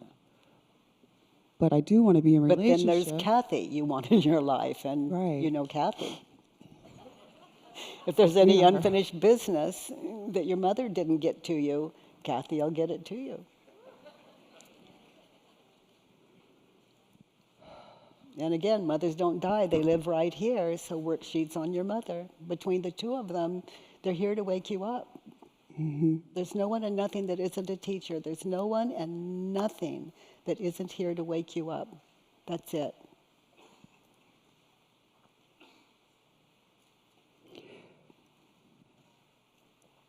This might go off the worksheet, but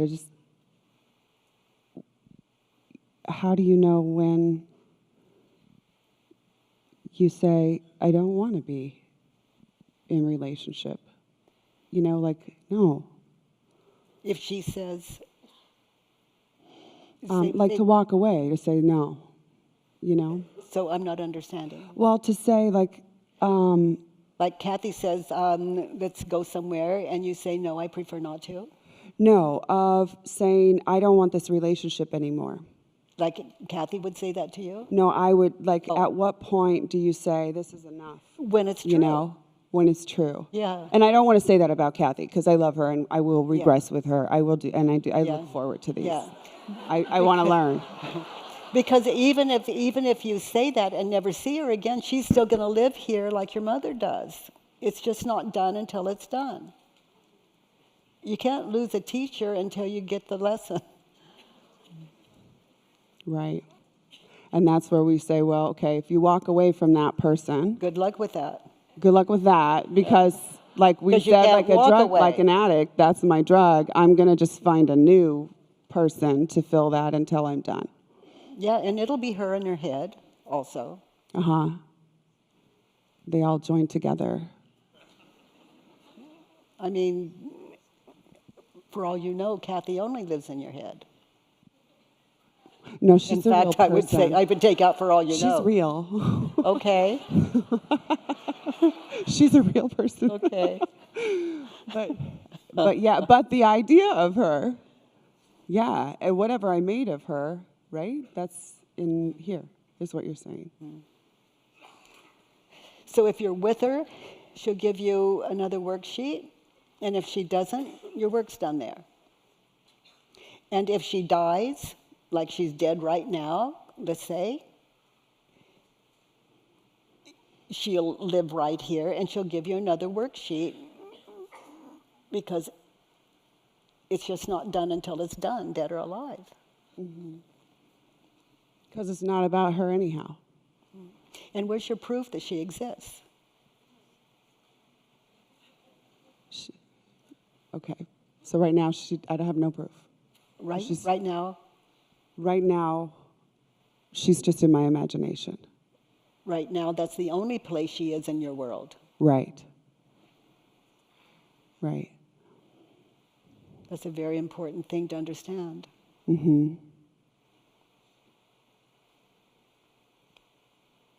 Yeah, that's a doozy. So where's your mother right now? She's in there, in my imagination. So how can she die? If your mother's in the bathroom and you're in the kitchen, or let's say you were in the bathroom and your mother was in the kitchen. Remember that? Mm-hmm. Okay, you imagined she was in the kitchen, so you had a certain life going on inside your head. But for all you know, she went to the store. Right. So mothers are here, dead or alive. Right. So this is where our work is, that's all I'm saying. Peace of mind, Yeah. so that we can connect with the world without war, resentment, anything, any lack of love. And it's not just, oh, good, I love everything. Love is Yeah. a fearless state of mind. Someone asked me for my definition of love the other day. It's a fearless state of mind. Done. That way, when we're making change, there is nothing to stop it. There is no self to protect. And well, this is a push, but if there's anyone standing, there's no separation. You can't die. Good work. Thank you. Thank you. Thank you. Like, Anyone that would work with you, it would be a privilege. Thank you.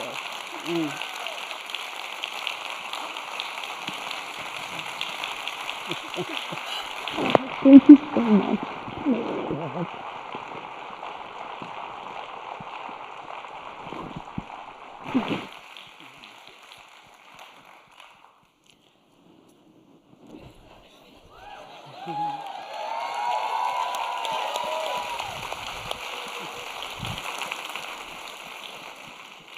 There's about an hour left before noon. So Amazingly courageous. amazingly courageous. Yeah. Oh my goodness.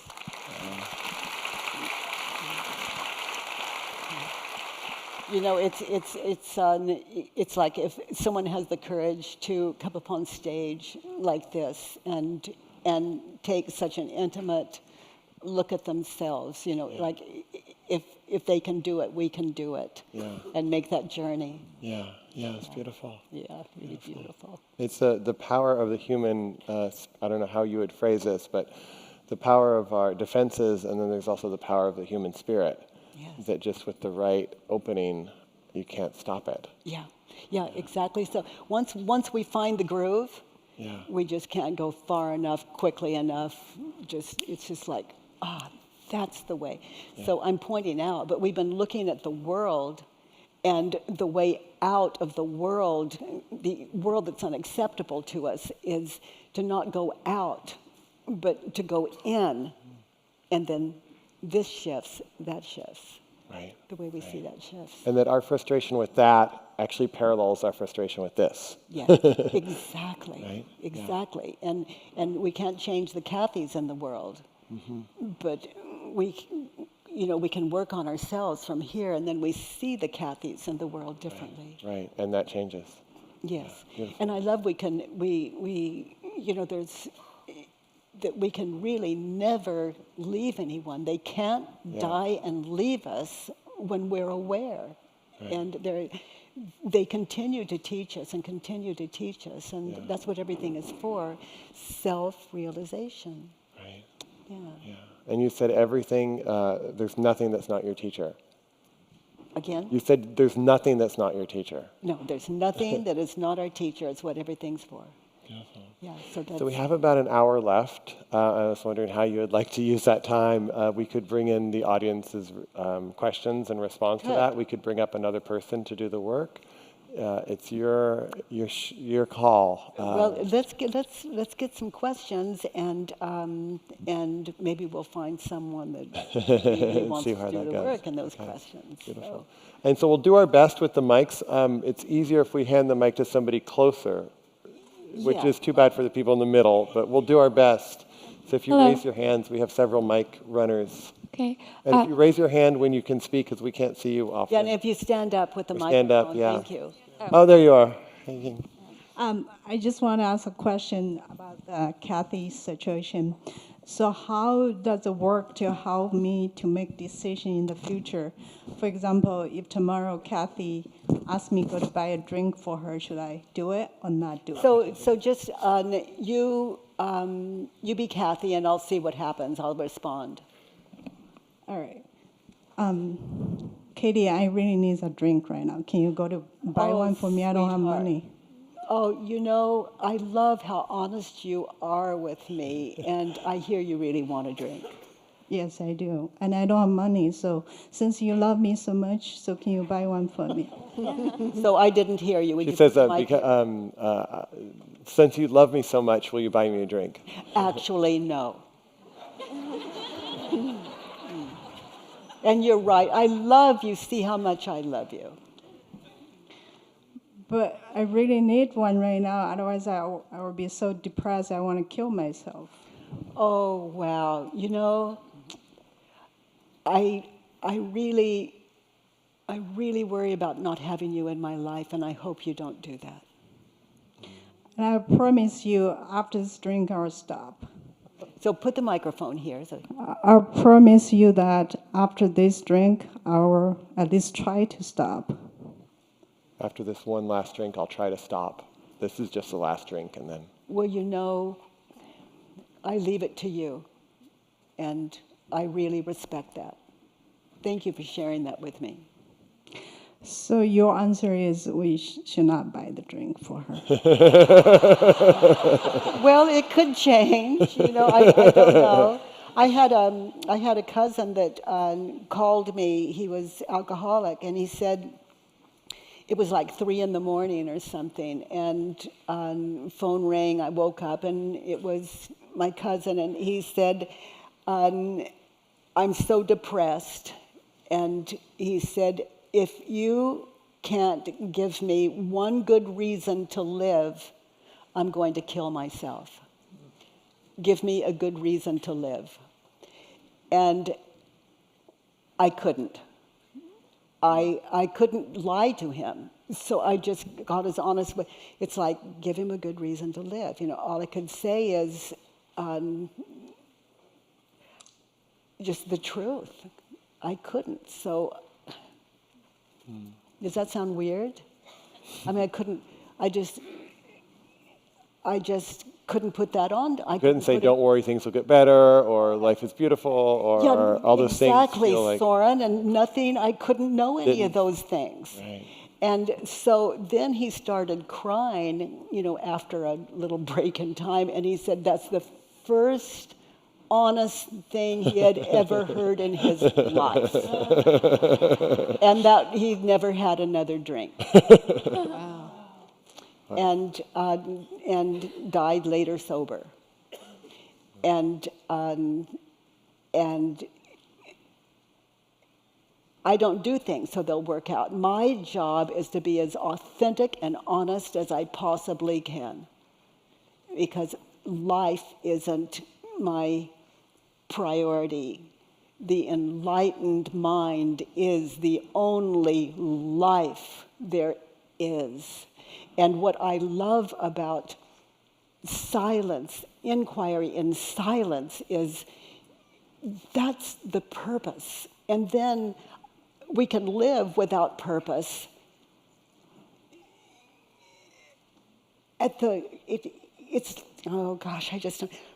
Living without purpose is like living in the moment. It's a flow and it's fearless, and there's nothing to stop you. Nothing to stop you. And it's the motivation is love and connection and the immovable experience of that. And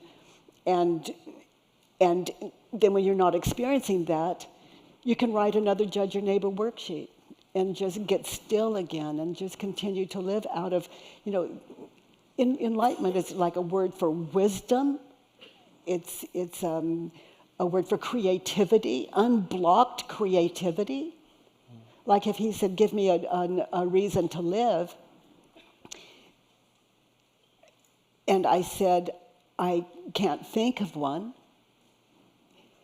I could have concocted something, but it interferes with wisdom. And I had no idea that would come out of my mouth. It was just the truth. Yeah.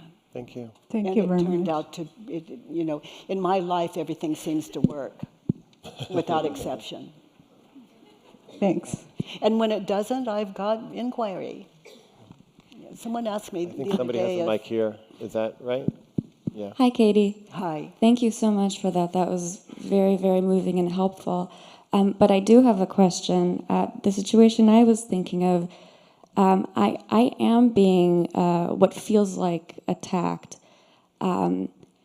So I don't quite know what to do with that. Is that the worksheet you wrote? Yes. Okay, let's do the work. Okay, thank you. Yeah.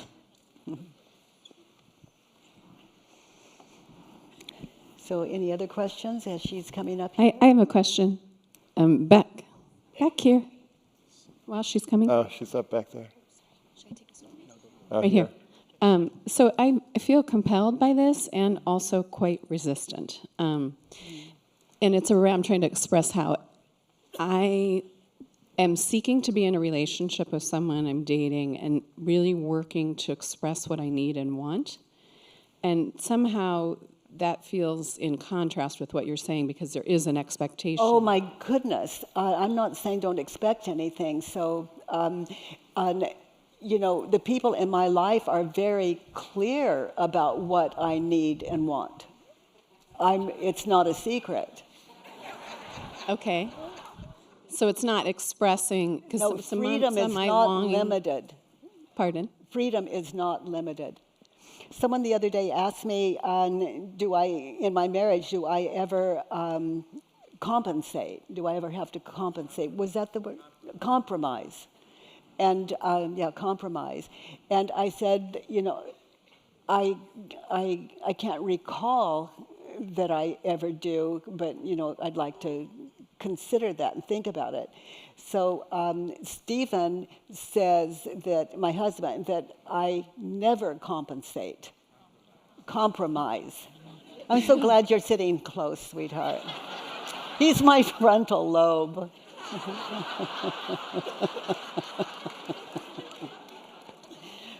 Compromise.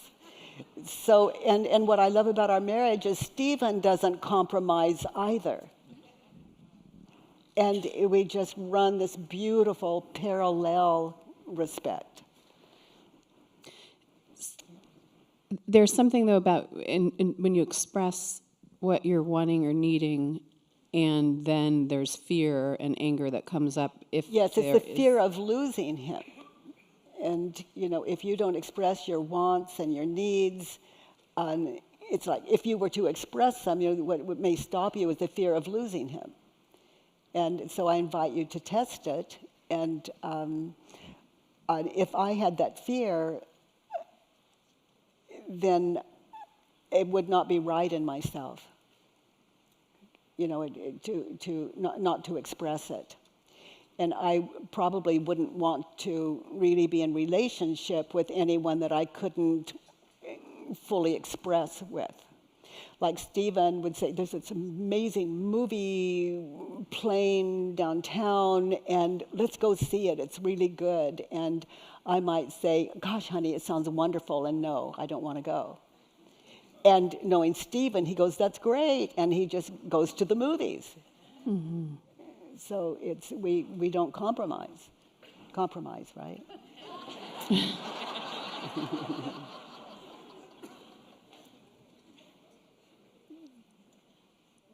I don't want to take you away from that, but there's just something, I don't know why it seems conflictual from expressing what you want and need and then projecting onto the other your dissatisfaction, as you were trying to point out in that last scenario. Well, I would just notice what kept me from expressing my wants and needs and put it on paper. And in your folders, you have One Belief at a Time worksheets. And it's like if I express what I want and need, what I fear is he will think I'm needy, say no, write your fears, and then put them through One Belief at a Time worksheets. Also, we have amazing facilitators in the world, certified facilitators, and you'll find them on thework.com. And also, there's a helpline that's free, and some of them are there.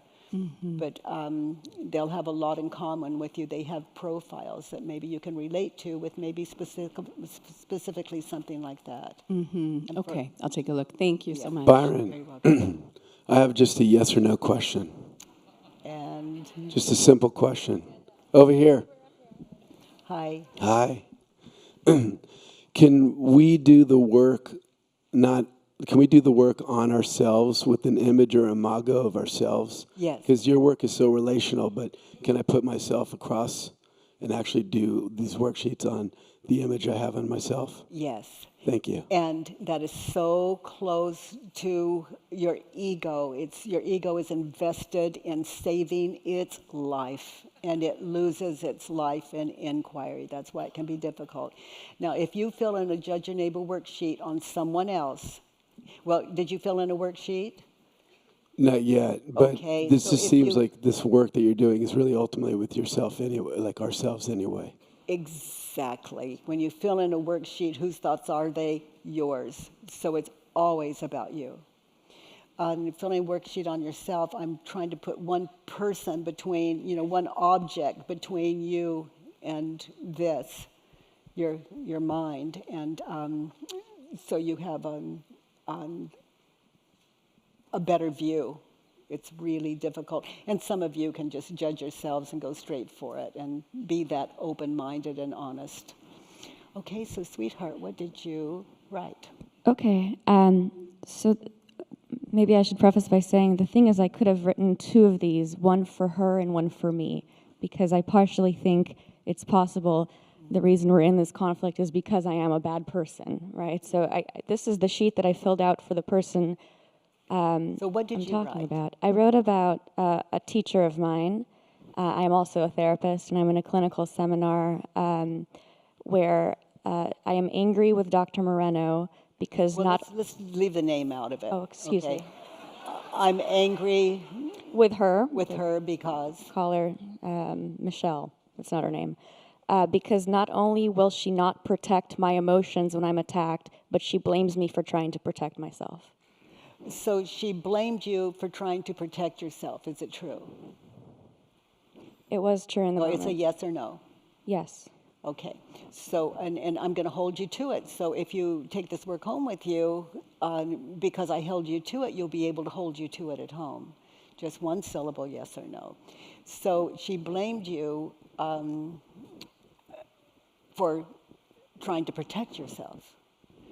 So listen very closely, close your eyes and be there. Where are you? Are you in her office? Are you? I'm in a classroom. You're in a classroom? I'm crying, and there are tears and snot running down my face, and I said, "Excuse me, I need to go get Kleenex." And when I came back, she said that it was privileged of me to leave. It was? Privileged of me to leave, that I shouldn't have left when I'm uncomfortable. Not everyone has the privilege of leaving when they're uncomfortable. To go get So Kleenex. she was blaming you for trying to protect yourself. Can you absolutely know when she said those words that she was blaming you for trying to protect yourself? No. So you hear the words? Yeah. Okay. Now notice emotionally what happened when you had the thought, she's blaming me. I felt very attacked, very scared. I wanted to run out of the room. And notice how that's affected your relationship toward that classroom, the teacher, the students. Very distancing. Yeah. Very disconnecting. So now close your eyes and see you in that classroom. You see you there. Mm-hmm. And she's saying what she said. Now just notice, who would you be? What would you be without the thought she's blaming me, she blamed me? And just hear her words. I would be much more empathetic to what she's trying to tell me. So she's blaming me for trying to protect myself, turn it around. I'm blaming her. I'm blaming me for trying to protect myself. I'm blaming myself for trying to protect myself. When you try that on, what do you see? Maybe maybe I'm not engaging as fully as I could be because I'm putting up too many walls.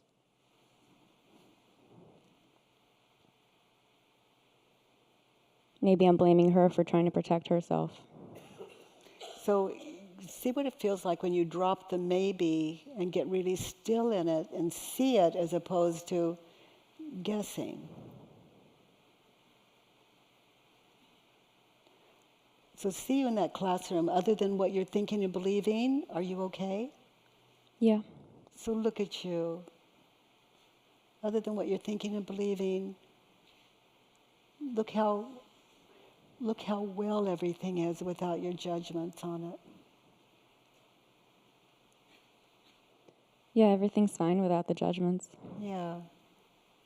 And you're free to cry with stuff running down your face, and you're okay without your judgments. You're free. And you're free to come back with your face all cleaned up. And just listen and get what you came for, which is to learn. Right. Yeah. Okay. So let's look at statement 2.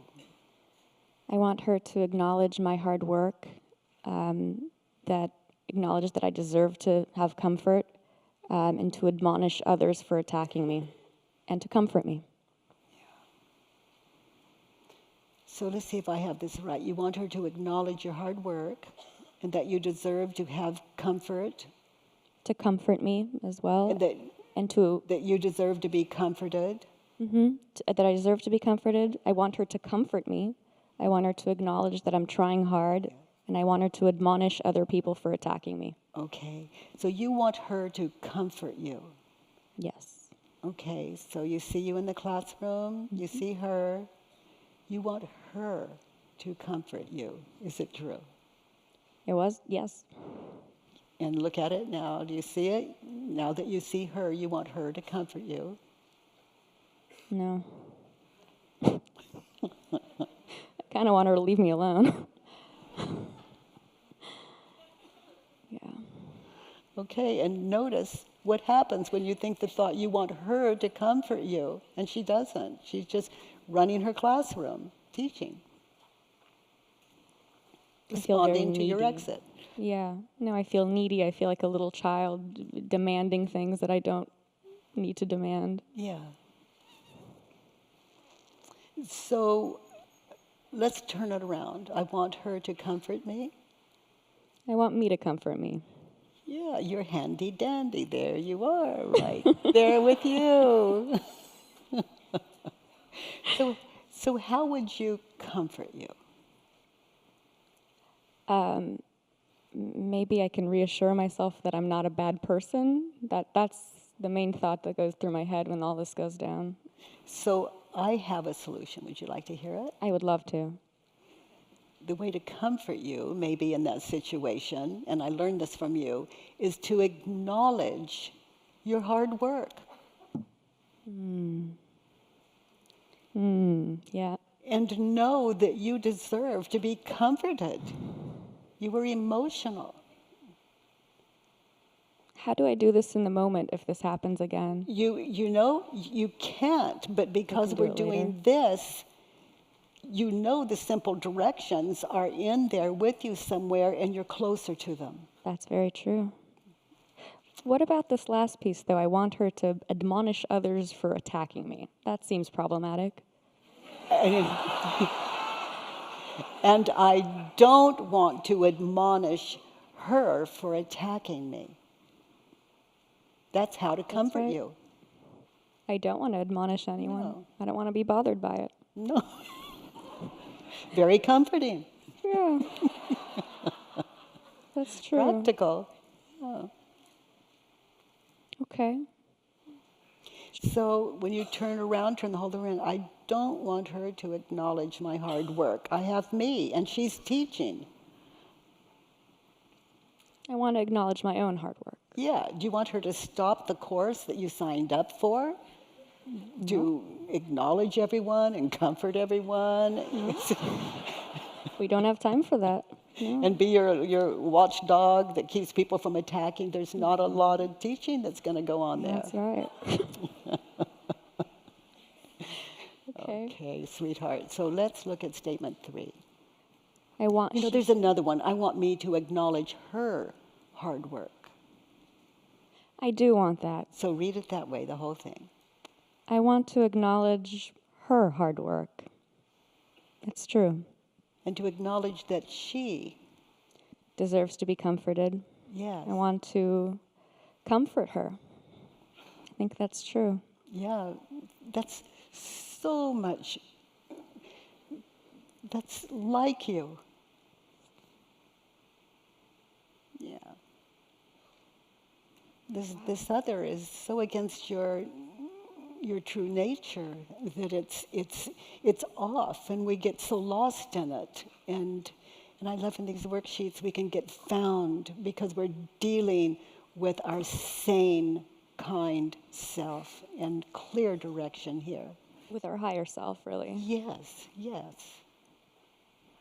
So let's look at the next one. She shouldn't blame me for taking care of myself. She should comfort me. She should acknowledge that I'm trying hard.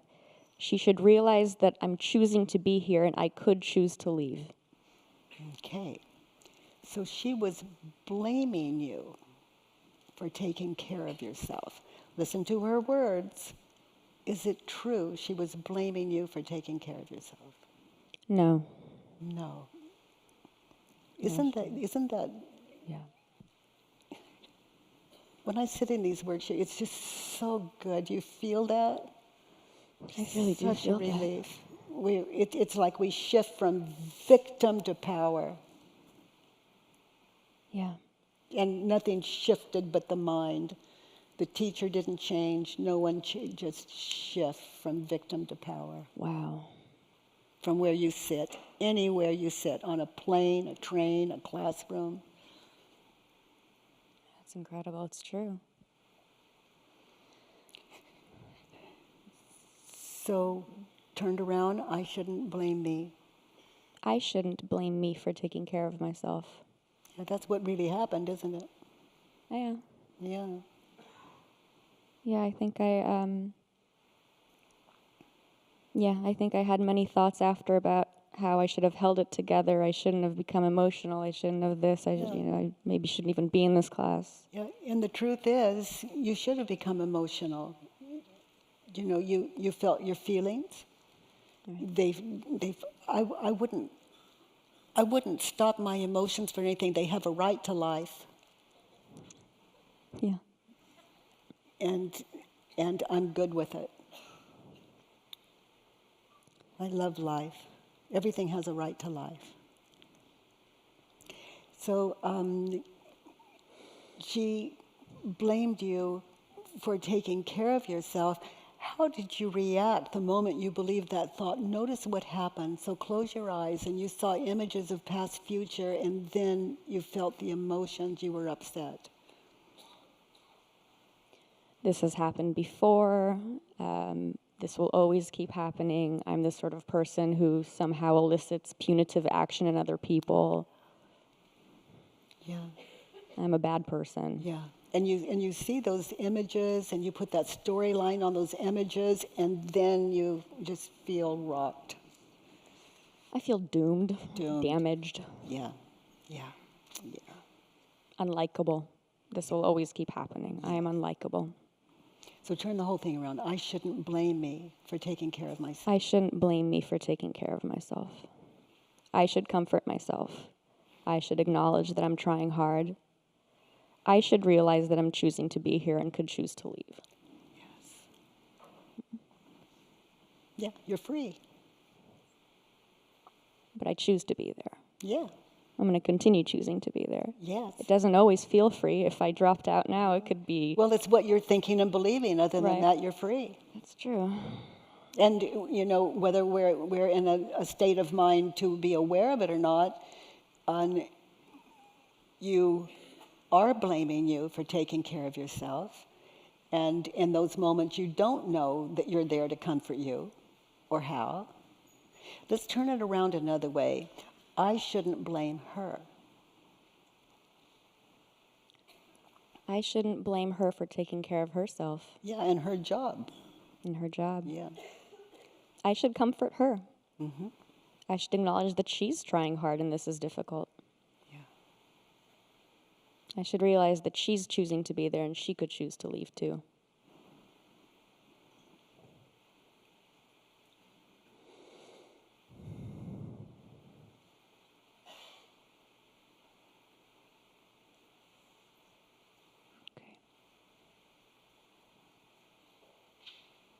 Okay. These truths really override the ego, don't they? Yeah. Yeah. It's like being in a forest and just being so lost in it, and all of a sudden the light just shines through, and it's like, oh, no longer lost. I think I realized something about number 5 just now when we get there.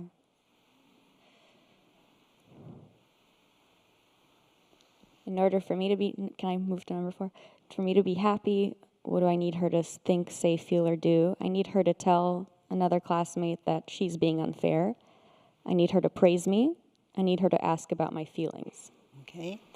So she was being unfair. Listen to her words. She was being unfair. Is it true? Felt yes. Okay, it felt that way, but you can hear her words now. Listen to her words. She's being unfair. Is it true?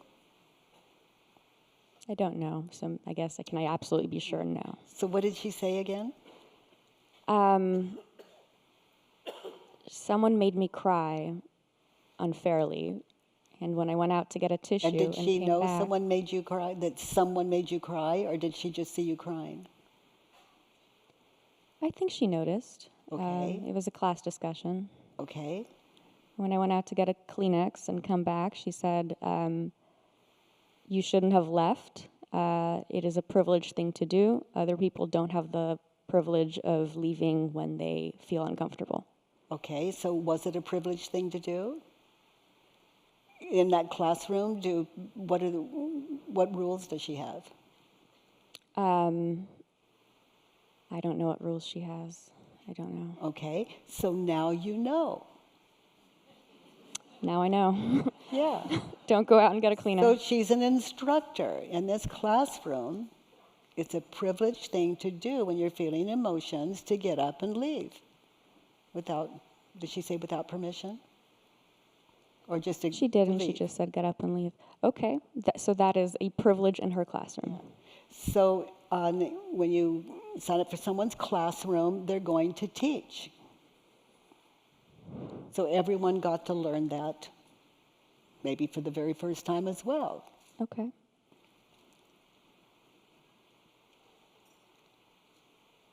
Yeah, I guess there's no objective privilege out there. It's whatever you define it to be in the classroom. And what was the last thing she said? The last thing she said, there That are a it's lot of things I'm It's a focusing privileged thing to... It's privileged to have the luxury to get up and go bring a Kleenex. It Other really people, is, isn't it? sure, I have Kleenex around. Some people don't have Kleenex around. But you just get up and I leave can get up and anytime you leave, right? want, I'm and not it chained. is a privilege. Yep, it's true. So she was really pointing out what you already knew. It's like we're just kind of catching up with it. Okay, true, yeah. You know, when we're in a classroom and we really listen, then there's never... I mean, our opposition just has to fall because we're really there to learn. So we're sort of saying it's not a right to comfort myself and wipe my snot away. It's a privilege. I think it is, and it is a privilege. It's a right and a privilege, maybe. It's a right and a privilege. That's true. Yeah. That's true. I guess what I was hearing is you don't deserve to take care of yourself, but she didn't say that. That's very good. You are catching up with yourself. Oh my goodness, I think you have found the culprit here. That was you telling you that. And that's okay unless you believe it, but you believed it. Now that I'm thinking back, I think she even said, I understand that you had to take care of yourself, but it's a privilege to get up and get Kleenex.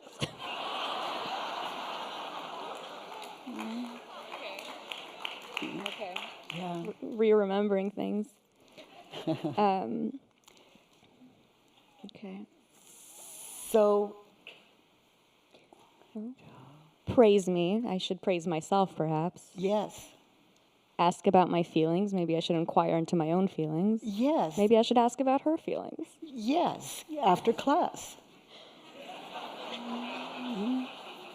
Unless you want to just pull out another privilege. Right. Right. What about... And then she would give you some more feedback, but it would be off course.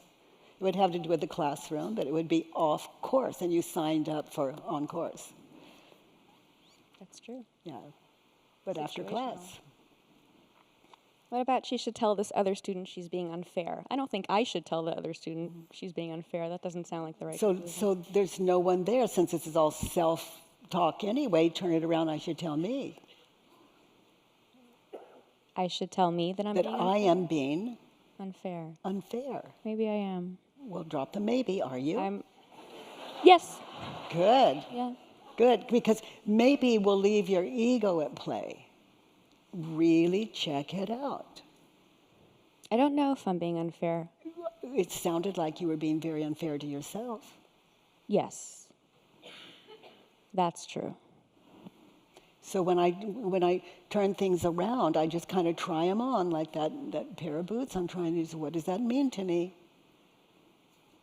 You know, I'm being very unfair. Is it being unfair? To myself. It's also possible I wasn't fair to the other student. I don't know. Okay, so check it out. Maybe that's another worksheet. Yeah. I don't know. And well, if you later, as you contemplate this, if you were in any way, then there are ways of making amends for that and not even getting found out if you don't want to do it face to face. And if you can do it face to face, that's a really good thing, because it gives permission to be, it gives people your authenticity gives people permission to be authentic in their lives.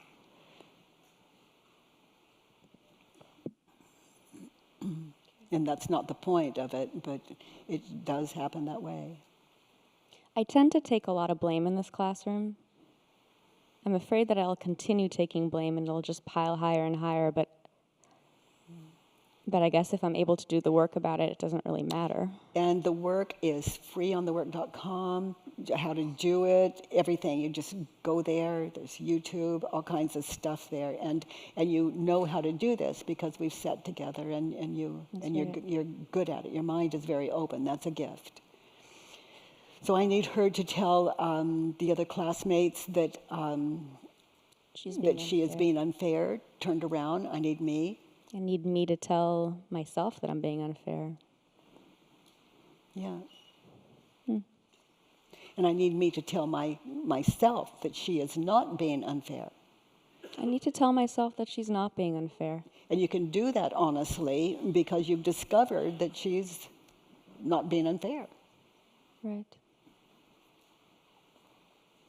Right. I need me to praise. Maybe I need to praise her, and I need to praise myself. Yeah, and where you can praise her is right here. You know, because she didn't say what you believed she said. She deserves more credit than that. Yeah. Yeah. And I need me to ask about my feelings. I need me to ask about my feelings. Yeah, so you can sit in that and just have an amazing time to see what brought them on. But what bring the feelings on is your thoughts about, are these thoughts that you're writing down here. That's right. Yeah. Okay, so let's look at the next one. She is a bad teacher. She's a bigot. She's stupid. She's hateful, a terrible person, and racist. You know, what I love about this is you've really collected your head and put it down. And I hope you've all done the same because there's so much in it. You know, those people that say those things, it's like maybe I don't say it, but am I thinking it? So this gives you an opportunity to just empty yourself on paper, to realize yourself and just filling in the worksheet.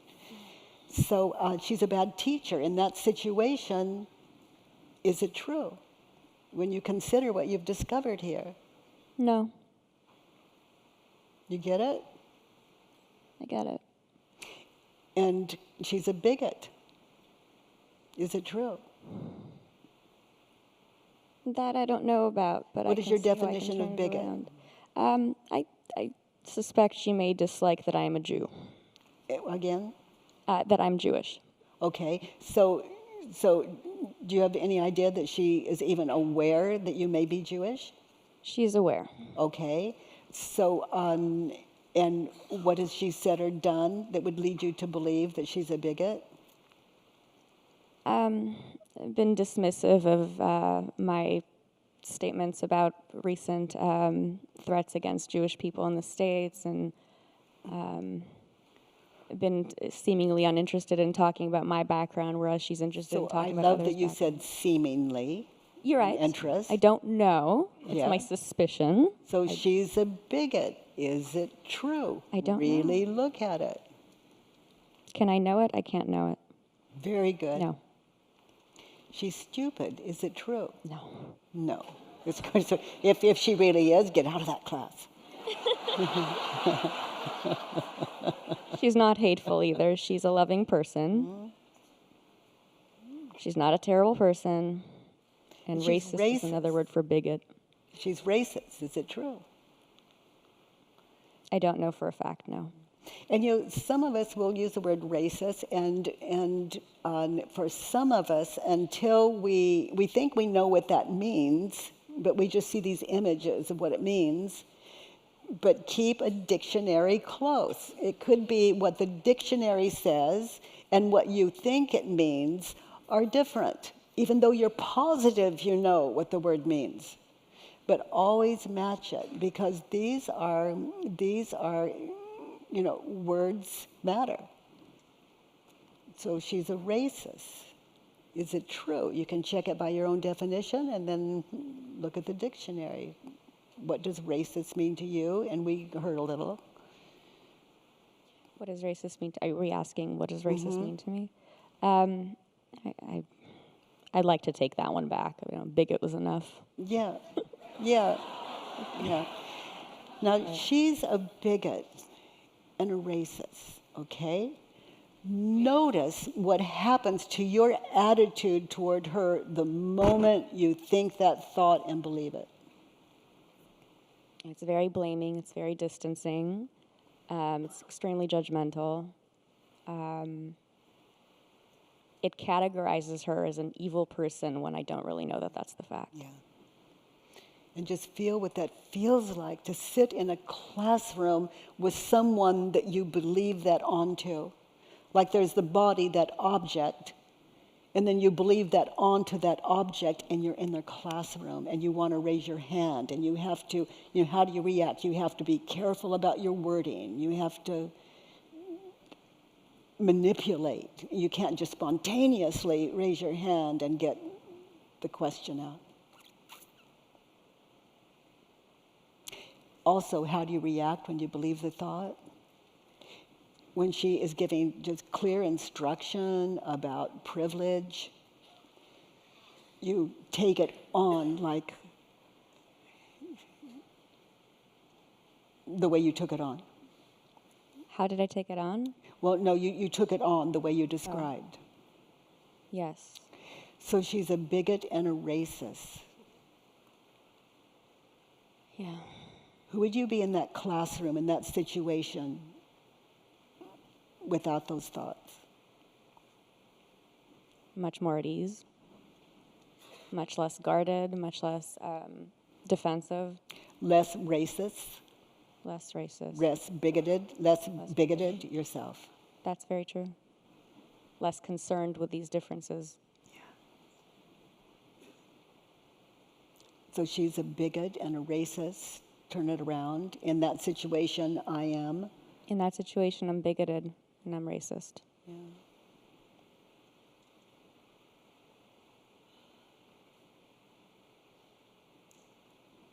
Yeah, I can see that. Yeah. Toward the Jewish people. Toward the Jewish people? Maybe I don't see it. Well, you're thinking of that like it's not okay. Right. Like it's not okay to be Jewish. From someone else's perspective. Yes. I see.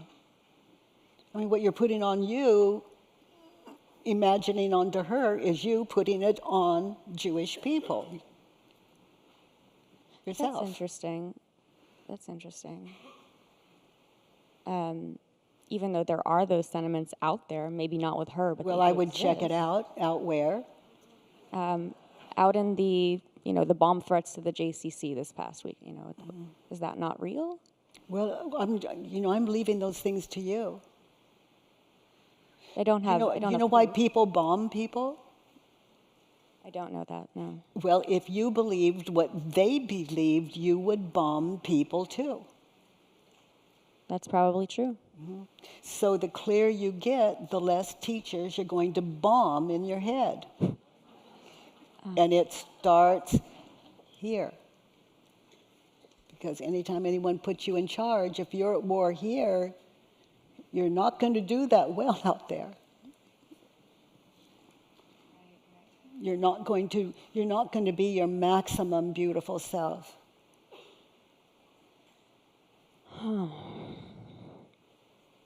Yeah, I'm the one who's focusing on these thoughts, yeah.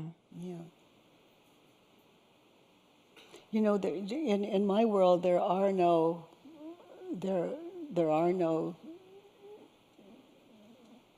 like Jews or whatever. There are people and how I believe them to be, and it's never going to get any better than that.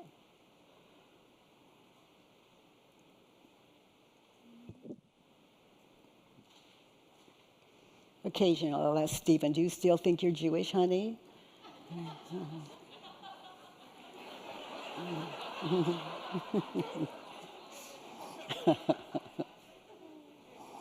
about the rest of these? You think they apply to me in that moment? Because I feel like they might. So let's take a look. Stupid and hateful. Okay. So in that situation, where is it that you were stupid out of your understanding of stupid in that moment? I wasn't able to have a more objective meta perspective of the situation. I was blinded by a whole lot of thoughts. I did not know things. I did feel hateful, so that seems clear. And you were like bigoted toward her, right? Racist toward her and yourself, right? And your judgments of her, your judgments of you, made you feel. Specifically, your judgments about you made you feel like a terrible person. Yes. And when you judge anyone as a terrible person, you're going to feel that way as well. But you were blaming two of you. Yeah, that's resonating. That's true. And that's hateful and stupid and a bad teacher for yourself. Yeah. Because every time you think and believe it, if you don't question it, then, that's the education you're giving you. Yeah. You understand that? When you're believing your thoughts, you are educating yourself. And that is your reference toward you, the human race, and the only way I know to break that spell is to meditate on, is it true? When those emotions arise and you're feeling anxiety or a depression or a sadness, identify what you're thinking and believing, capture it on paper, and then meditate on those 4 questions and opposites.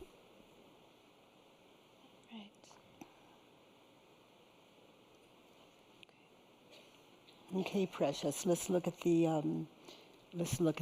last one.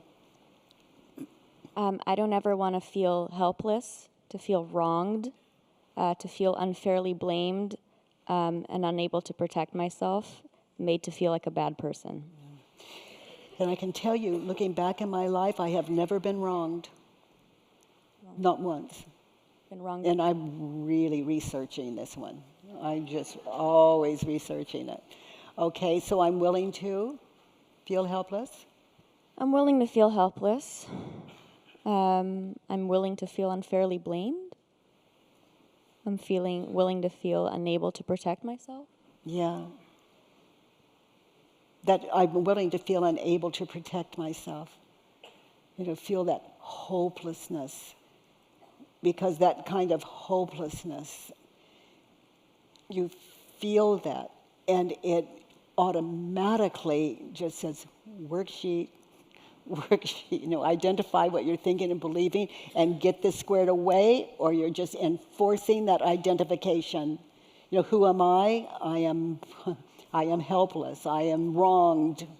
I'm unfairly blamed. This is my identity. So we're really breaking identity down. So in a way, we're almost saying, I'm willing to feel this way because I have to, because if I avoid you have to in the moment, it's going to be there regardless. Yes. Well, you have to feel it when it arises. But if you're awake to it, and that's what this work does, if you're awake to it, you actually experience like laughter that doesn't show to other people. It just looks like you're in a good mood.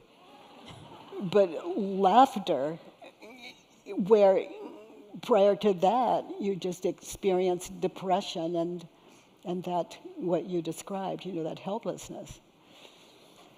So I'm willing. I'm willing to be made to feel like a bad person. So I look forward to. I look forward to feeling helpless. Yeah, because it's another worksheet. It is. I look forward to feeling wronged. It's another worksheet. Another worksheet. No one can wrong me. How could someone wrong me? If I have a certain identification and someone wrongs me, they're actually writing me. Just like you discovered in the classroom. You thought she was wronging you. Right. But she was teaching me. just talking about privilege, Right. according to you. So people write me, but if I believe they wrong me, then I'm going to put this identification onto them, and I'm not going to have a happy life. So I break that trance through, the truth sets us free. So I look forward to. I look forward to being unable to protect myself. I look forward to being made to feel like a bad person. Yes, exciting, isn't it? Yes, a lot to learn from. Because those things are so far off when you look to your true nature. Until mind matches true nature, it's not done. That's the end of separation, and it's the beginning of life on this planet. It's just a whole new. It's a whole new way of being. It's where solutions are. It's life without problems. Just life lived out of wisdom. This has been going on since September. I wonder what would have happened if I started doing this like months and months ago, Well, just wonder what's going to happen now. I do wonder about Yeah, that. be willing to and look forward to. I look forward to every wondering. attack thought you've got, honey, toward you or the world. Yeah. You are beautiful, and believing these thoughts don't allow you to realize it. Right. Thank you. Thank you. You're precious. You are So wonderful. And I have to come and do the school. good.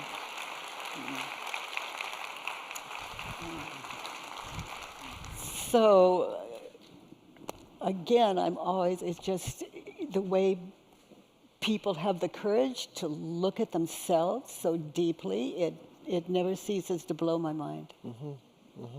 And we all have that possibility and If they can capacity. do it, we can do it. And you had said, we just have a few minutes, but you had said, I think not a lot of people understand that you have been through years and years of depression. So it wasn't like you were just on a beach and you got this insight and decided to kind of... Yeah, actually, I was sleeping on the floor because I was so full of self-hatred, I didn't believe I even deserved a bed to sleep in. I'd sleep on the floor next to my bed. So that's depressed. Yeah. And then you felt like you received this as a kind of a rope out, or as an Yeah, actually a cockroach. I was in a dead sleep and a cockroach crawled over my foot, and I opened my eyes and there was no identification there. And then and then it's as though these images hit, and it was like I learned there you can't see it until you believe it. And we come in like children like that. There's nothing, and then we finally believe something, and then we're identified and on our way. But in that moment on the floor, I saw like this light, and the word window came in, and then everything had a name, and there were everything separated out. And so I saw in that moment, what's so valuable about that moment is when I believed my thoughts, I suffer. And when I didn't believe my thoughts, I didn't suffer. Yeah. And I've come to see that this is true for every human being. So this work wakes us up from the trance, and it does take stillness, contemplation, and an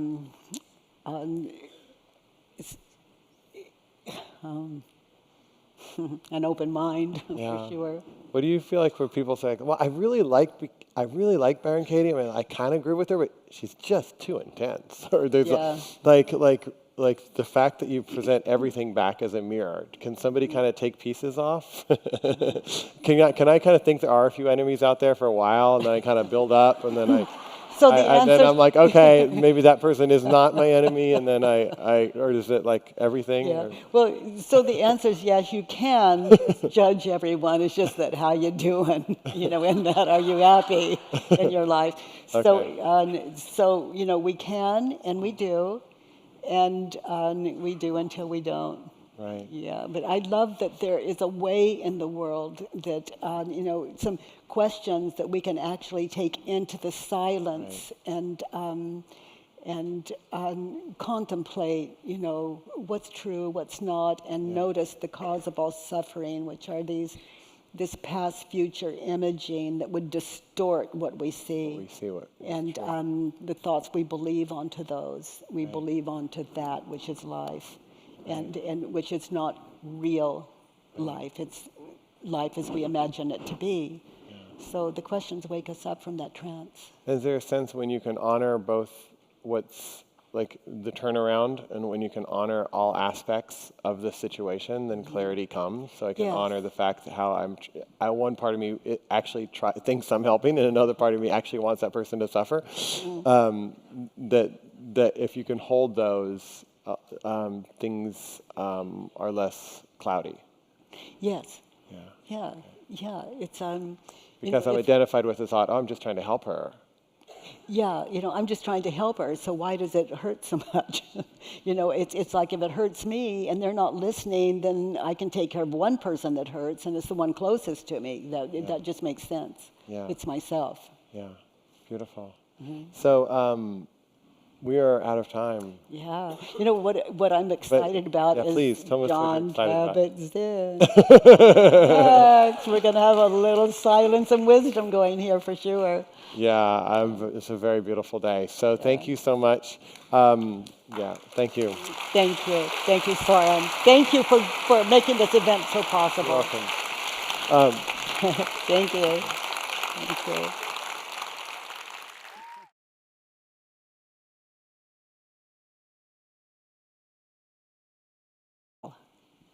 And I really didn't dig my way. I just got still. And these questions were just born in me in a moment, and I just would not go into hell without taking them with me. It's like a flashlight. You just go in with it into the deepest, darkest, and it's, just don't leave home without it. Someone has their hand up there.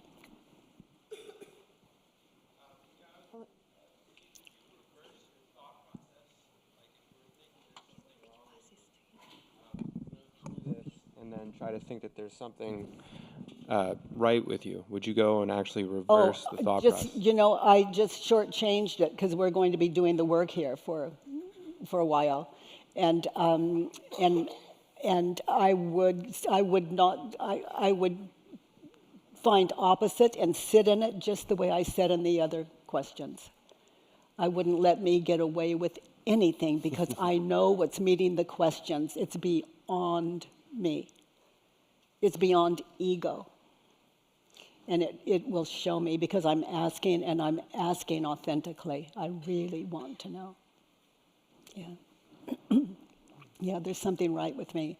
And I just wouldn't come out of that meditative state until I saw it, until I was shown. But it's nothing I'm manufacturing. It's something I'm inviting. Yeah, it's a let go. It's a surrender to what arises. Yeah, and it's a beautiful thing. It can bring a lot of tears and a lot of laughter. Yeah, a lot of change. So should we do the workbook now? Does everybody have a workbook? Let's do the work. There's a few people in the middle here. Can we have some volunteers or somebody grab some... Workbook. Is there anyone that needs a notebook? I think they're going out to the hall now to get some more. If you need a notebook, if you just let the person at the end of the aisle know, then they can raise their hand and they can drop them there and pass them down. Here comes some here.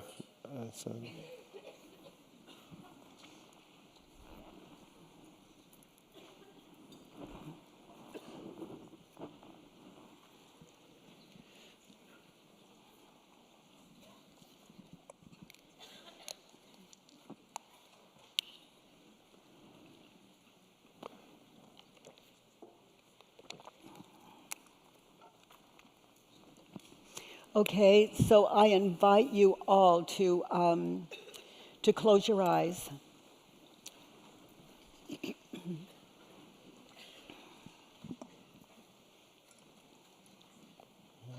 Anybody else? Good. Anyone else need a folder? Just stand up and wave your hand so it's really obvious, too.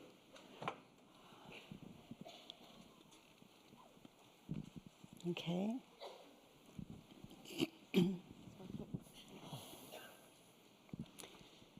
So I invite everyone just to close your eyes and relax. And spilling the milk, my child spilling the milk, that was a moment of anxiety. That was a moment of anxiety for him. It was a moment of anxiety for me, a moment in time. Now find one in your own experience, either at work or on Facebook.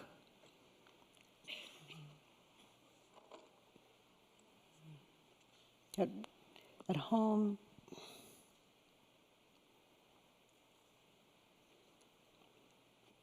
Just allow a situation to arise in you and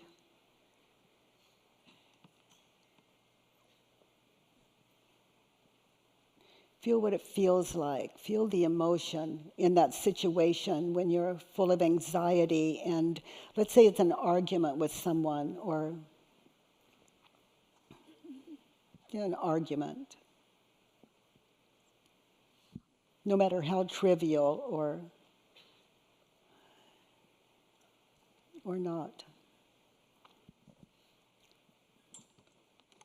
trivial or important. But feel the emotion and feel it on a scale from 1 to 10, 10 being the most anxiety.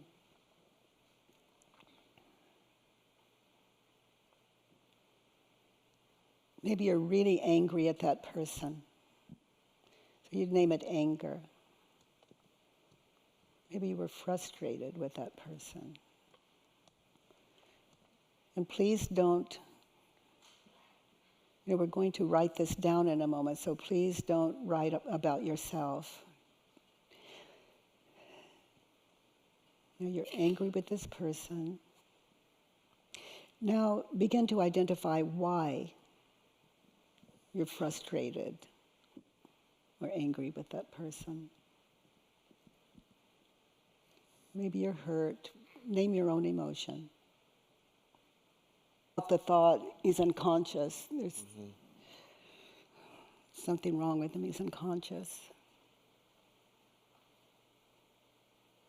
Gosh, the milk is beautiful on the floor, actually.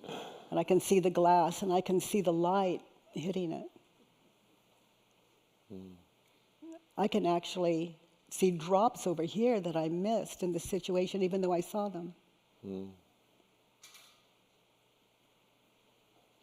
I can see that I could calm my child. My child looks very upset and nothing happened, but he spilled the milk. I can support him, I can help him. We can clean up the milk together. So my child's unconscious, he spilled the milk. My child's unconscious, turned around, I'm unconscious. Okay, where in that situation where was I unconscious? I just shot from the hip and just went for him. I attacked my own child. That's unconscious. So if I feel guilt, now all of a sudden, guilt is not this terrible thing. Guilt is what brings me back to inquiry so I can determine, realize for myself the cause of that guilt, the cause of my own suffering. Because until then, the cause of my own suffering was my son. Right. Now the cause of my own suffering is my lack of consciousness. Right. Any time that I should feel anger arise or anxiety, any kind of anxiety, guilt, a kind of depression, then I've got some work to do. And I don't have to do it.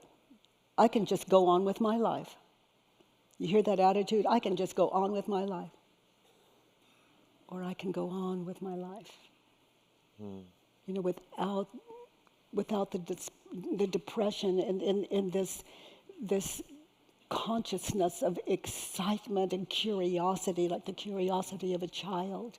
Yeah. You know, and now I'm fit to solve the problems in the world. I'm fit to solve big problems like who's going to do the dishes tonight? But until I'm really good in this, you know, until I'm really good in my world, I'm not going to be called to do greater things. I'm unqualified. Obviously, if I, you know, the war with the self, the war at home, those are the trenches. The war, going to work, the workplace. I mean, on your way to work, do you have the curiosity and excitement of a child, even if you're 80? I mean, are you wearing that? Or are you go, oh gosh, you know, oh God, I'm just not another day with him in the office. Or, you know, that attitude, anywhere on a scale from 1 to 10, if depression is just at a 1, if 10 is the top of the scale, we have a right to more. Freedom is our birthright, and that's what I'm talking about. Freedom to be in the world without being one of the problem makers. And the problem maker is usually unconscious because it's their fault. I mean, my child spilled the milk. That's not on me. Yeah. And that's true for work. That's true for presidential candidates. That's true for all kinds of situations. Yeah. The kid is just an example of anything external. Yeah. And look who I'm raising. You know, he could be a politician when he grows up. And what's he going to do when someone spills the milk? It's not going to be pretty. He learned it all from me. Beautiful. So shall we move in, or is there anything Good. else you would want to say on that topic, or do you feel like it's a good transition to move into the workbook at this point? Well, any questions so far? Okay, so everyone ready to try it on? Okay. She has a question right there. You see people. Yeah. Just keep that in. Can the child actually be yourself, is what she said. Can the child actually be yourself? So I spilled the milk and I'm angry with myself. So let's say you spilled the milk. So what self-judgments would you have about yourself? You're clumsy. You're what? You did it wrong. You did it wrong, is that it? That's a big one. How many of you have experienced I did it wrong? Another popular one. So you spilled the milk.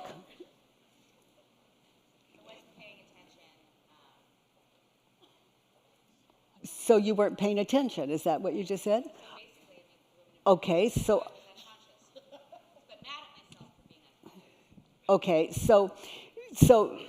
everyone in the audience can't hear you, but what's happening is just flying around trying to find a belief, not being able to land on one. The ego's going, whoa, whoa, maybe it's this, maybe it's that. I'm not saying that's you. I'm just saying it's not simple just to land on something, a self-judgment. For one thing, there are so many.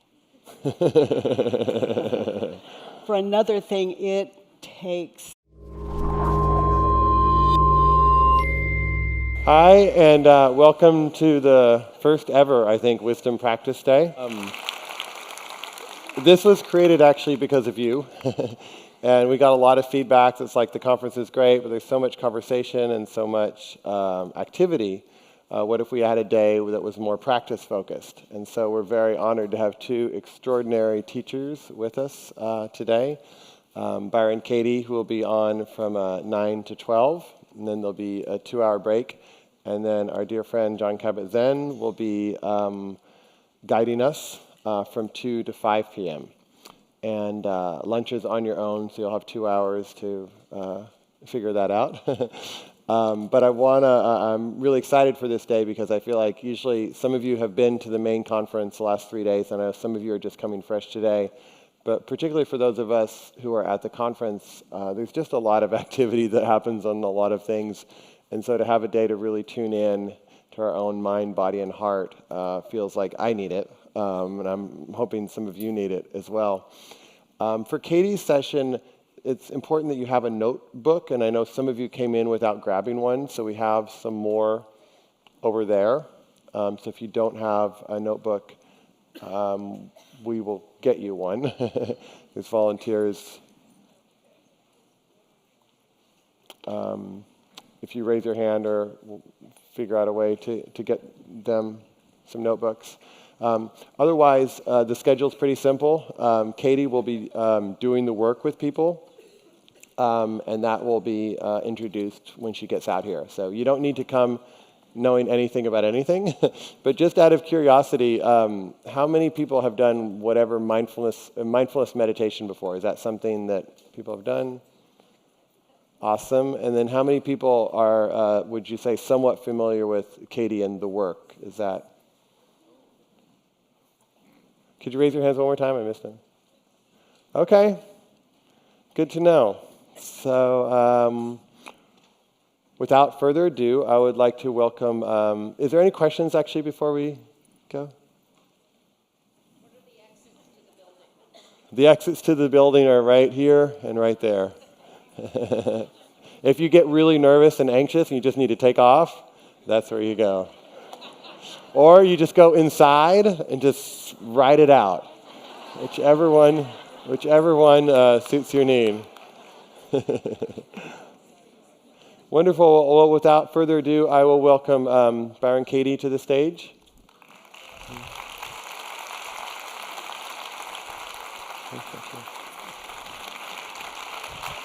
Hello. Hello. So we're going to talk for a few minutes and then do the work together. But before we do the work together, we had a conversation yesterday, and I know there was questions in the Q&A to Katie, just really about her work and about how do we stop this war. And I think, Katie, there's this sense that there's all these problems out in the world that if I can just fix these problems out in the world, my life will be better. And so we thought we'd just kind of see if we can finish up that conversation, if we will, in terms of how you see that and how you experience that, and how the work orients towards the war that we create within and the war that we see without. So, you know, if my child, for example, like knocks over a glass of milk, okay, and I say to my child, I told you to be careful. What's the matter with you? Okay, how many of you experience that as violent? You feel it inside. And if you're that child, you hear it, there's something the matter with me. Mm-hmm. Because mother, father said, what's the matter with you? Okay, so there's something the matter with me. Okay, so what's the matter with me? You know, later maybe I feel guilty. I was a little too harsh with that child. Okay, so now I'm wearing guilt. That tells me that I'm off. But then my mind could go to, well, I told him to be careful, and he didn't do it. Mm-hmm. Okay, so I'm putting it back on the child when I am the cause of the violence. Mm-hmm. The child is innocent. He didn't think, well, I think I'll just do this and upset mom, and it didn't work that way. Mm-hmm. So now that violence in my home and a mind that would create violence like that in the home at any level, that is the mind that I'm going to go out, you know, as that mother. I'm going out in the world and I'm going to do something important. I mean, look at the mind that's going out in the world to do something important. Mm-hmm. And make change. And make change. And let's say, I mean, I am not a great problem solver, but my heart's in the right place. I'm going to do everything I can to make change. Mm-hmm. Mm-hmm. But look at the mind I'm making these changes with. There's something way off. So as you began the conversation with, it's like, that has to be taken care of on the inside before it's ever going to change out here. The way I speak to my child. I mean, how many of you, we can't even determine whose turn it is to do the dishes without blame or some kind of argument going on. It's not my turn. That came up yesterday in the Q&A. It's not my turn. No, it's my turn. It's on and on. And what prevents that is the egoic identification with, what prevents that learning from your perspective that sees the problems as outside and does not necessarily understand the own violence? Limited self-awareness. Limited awareness of self. And the only solution I know to that from experience, because it's a practice that came to me, 30 years ago. I didn't have any other practice but speaking that way to my children and then feeling guilty over it, etc. But the only way I know is self-inquiry. And so, as you know, Soren, that's what I do. I invite people to self-inquiry in the world, and it really works for, if a person's mind is open to it, it works. But, self-inquiry is a tough thing because you're going against, as you said earlier, that identification.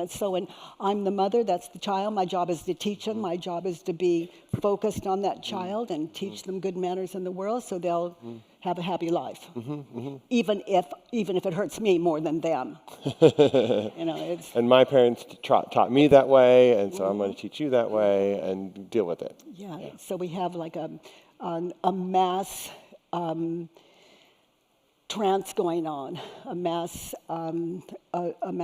consciousness where we actually are doing war with each other. Now there's something off with that. Yeah, and I think a lot of people might, once you bring it up, actually realize that there's an element of war that's going on.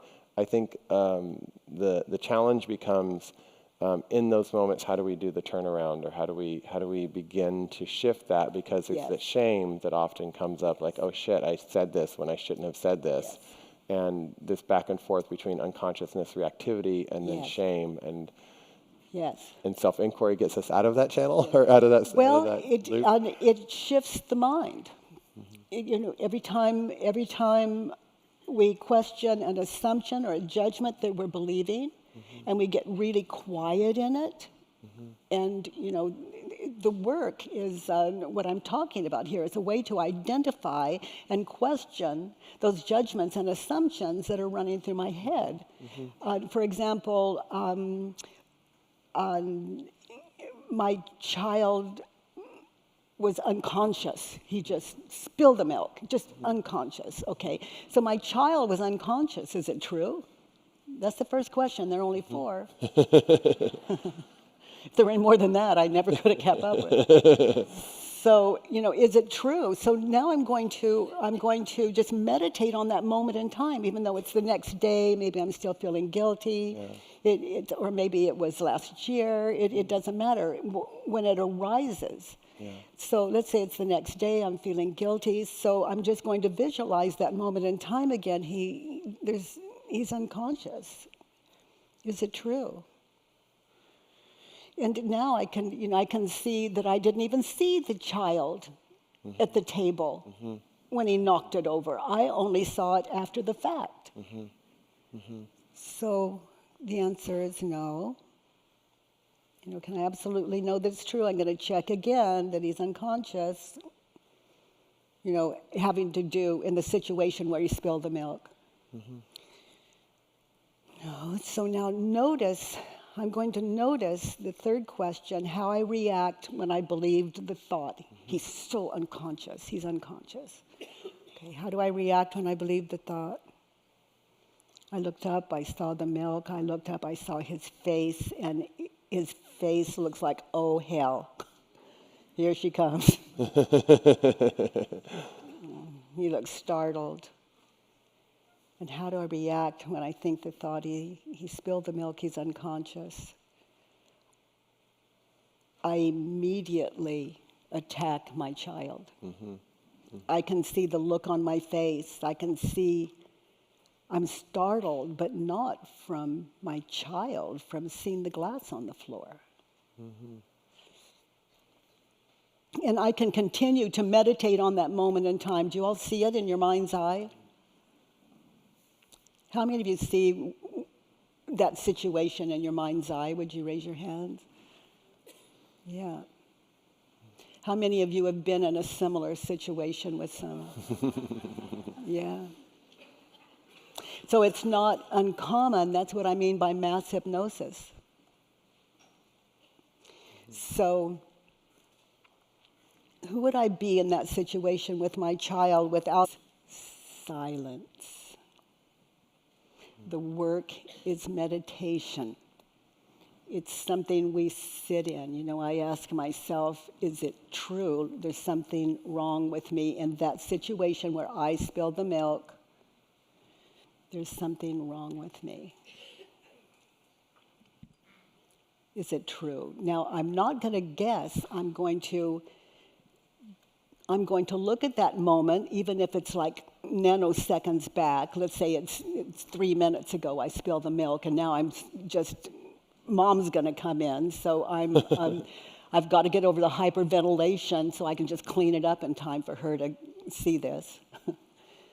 Okay, so there's something wrong with me. I do it later because mom's coming, okay? I do the best I can in that situation. So later, I'm sitting down, there's something wrong with me. Is it true? Yes, I can see, you know, I was sitting there and I just spilled the milk like that. I was turning. I didn't remember it was there. I didn't mean to do the same turn.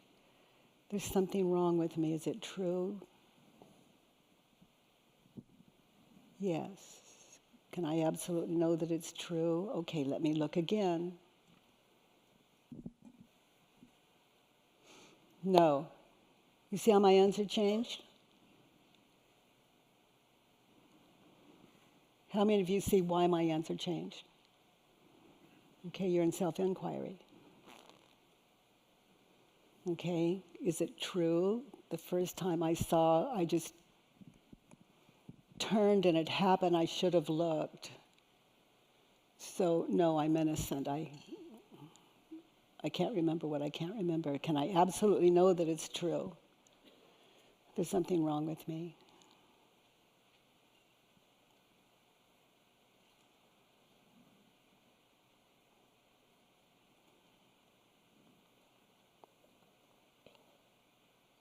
No. I am completely innocent. I had no way. The milk was there, but it wasn't here. I moved, and there it was. Everyone follow that? Okay. So how do I react when I believe the thought, there's something wrong with me? Okay, you're all familiar with that one, right? So you sit in that for a while and you begin to get in touch with emotions at a very deep level. How do I react when I believe the thought? Also, I begin to, in that silence, I begin to be shown in my mind's eye all those other times that I have felt like there's something wrong with me. There's something really familiar in that. And maybe I want to just write down a couple of notes, like 3 years old, 5 years old, yesterday, you know, other times when I felt like there was something wrong with me or whatever arises. Okay, and I continue to meditate on how do I react when I believe the thought. I notice where the first emotion hit me, how far it traveled, how it affected my shoulders and neck. I mean, at any age, it's never too late just to get in touch with those emotions and feelings and what images of past, future come to me when I think the thought there's something wrong with me in that situation. And then I got to move to who would I be without it? Who would I be knocking over the milk without the thought, there's something wrong with me. Okay, so let's do the work. Then when I turned around, there's something right with me. You see how I'm not just finding an opposite, I'm also flipping to the opposite meaning of the actual word. Something wrong with me, there's something right with me. Now I'm going to try that on just like a new pair of boots. Just meditating on, there's something right with me in that situation. And it's remarkable in the silence what is shown to you. It's a gift. It's enlightenment. It will lighten your mind. It will lighten your experience. It will flow through your relationships, just one inquiry on something that simple. It shifts your identification. It shifts from there's something wrong with me to it's possible there's not something right with me, and then eventually there's something right with me. You start to get a balance. Then eventually, I can honestly say, I come from a world of depression, more than a decade of the deepest, darkest suicidal depression, hard to breathe.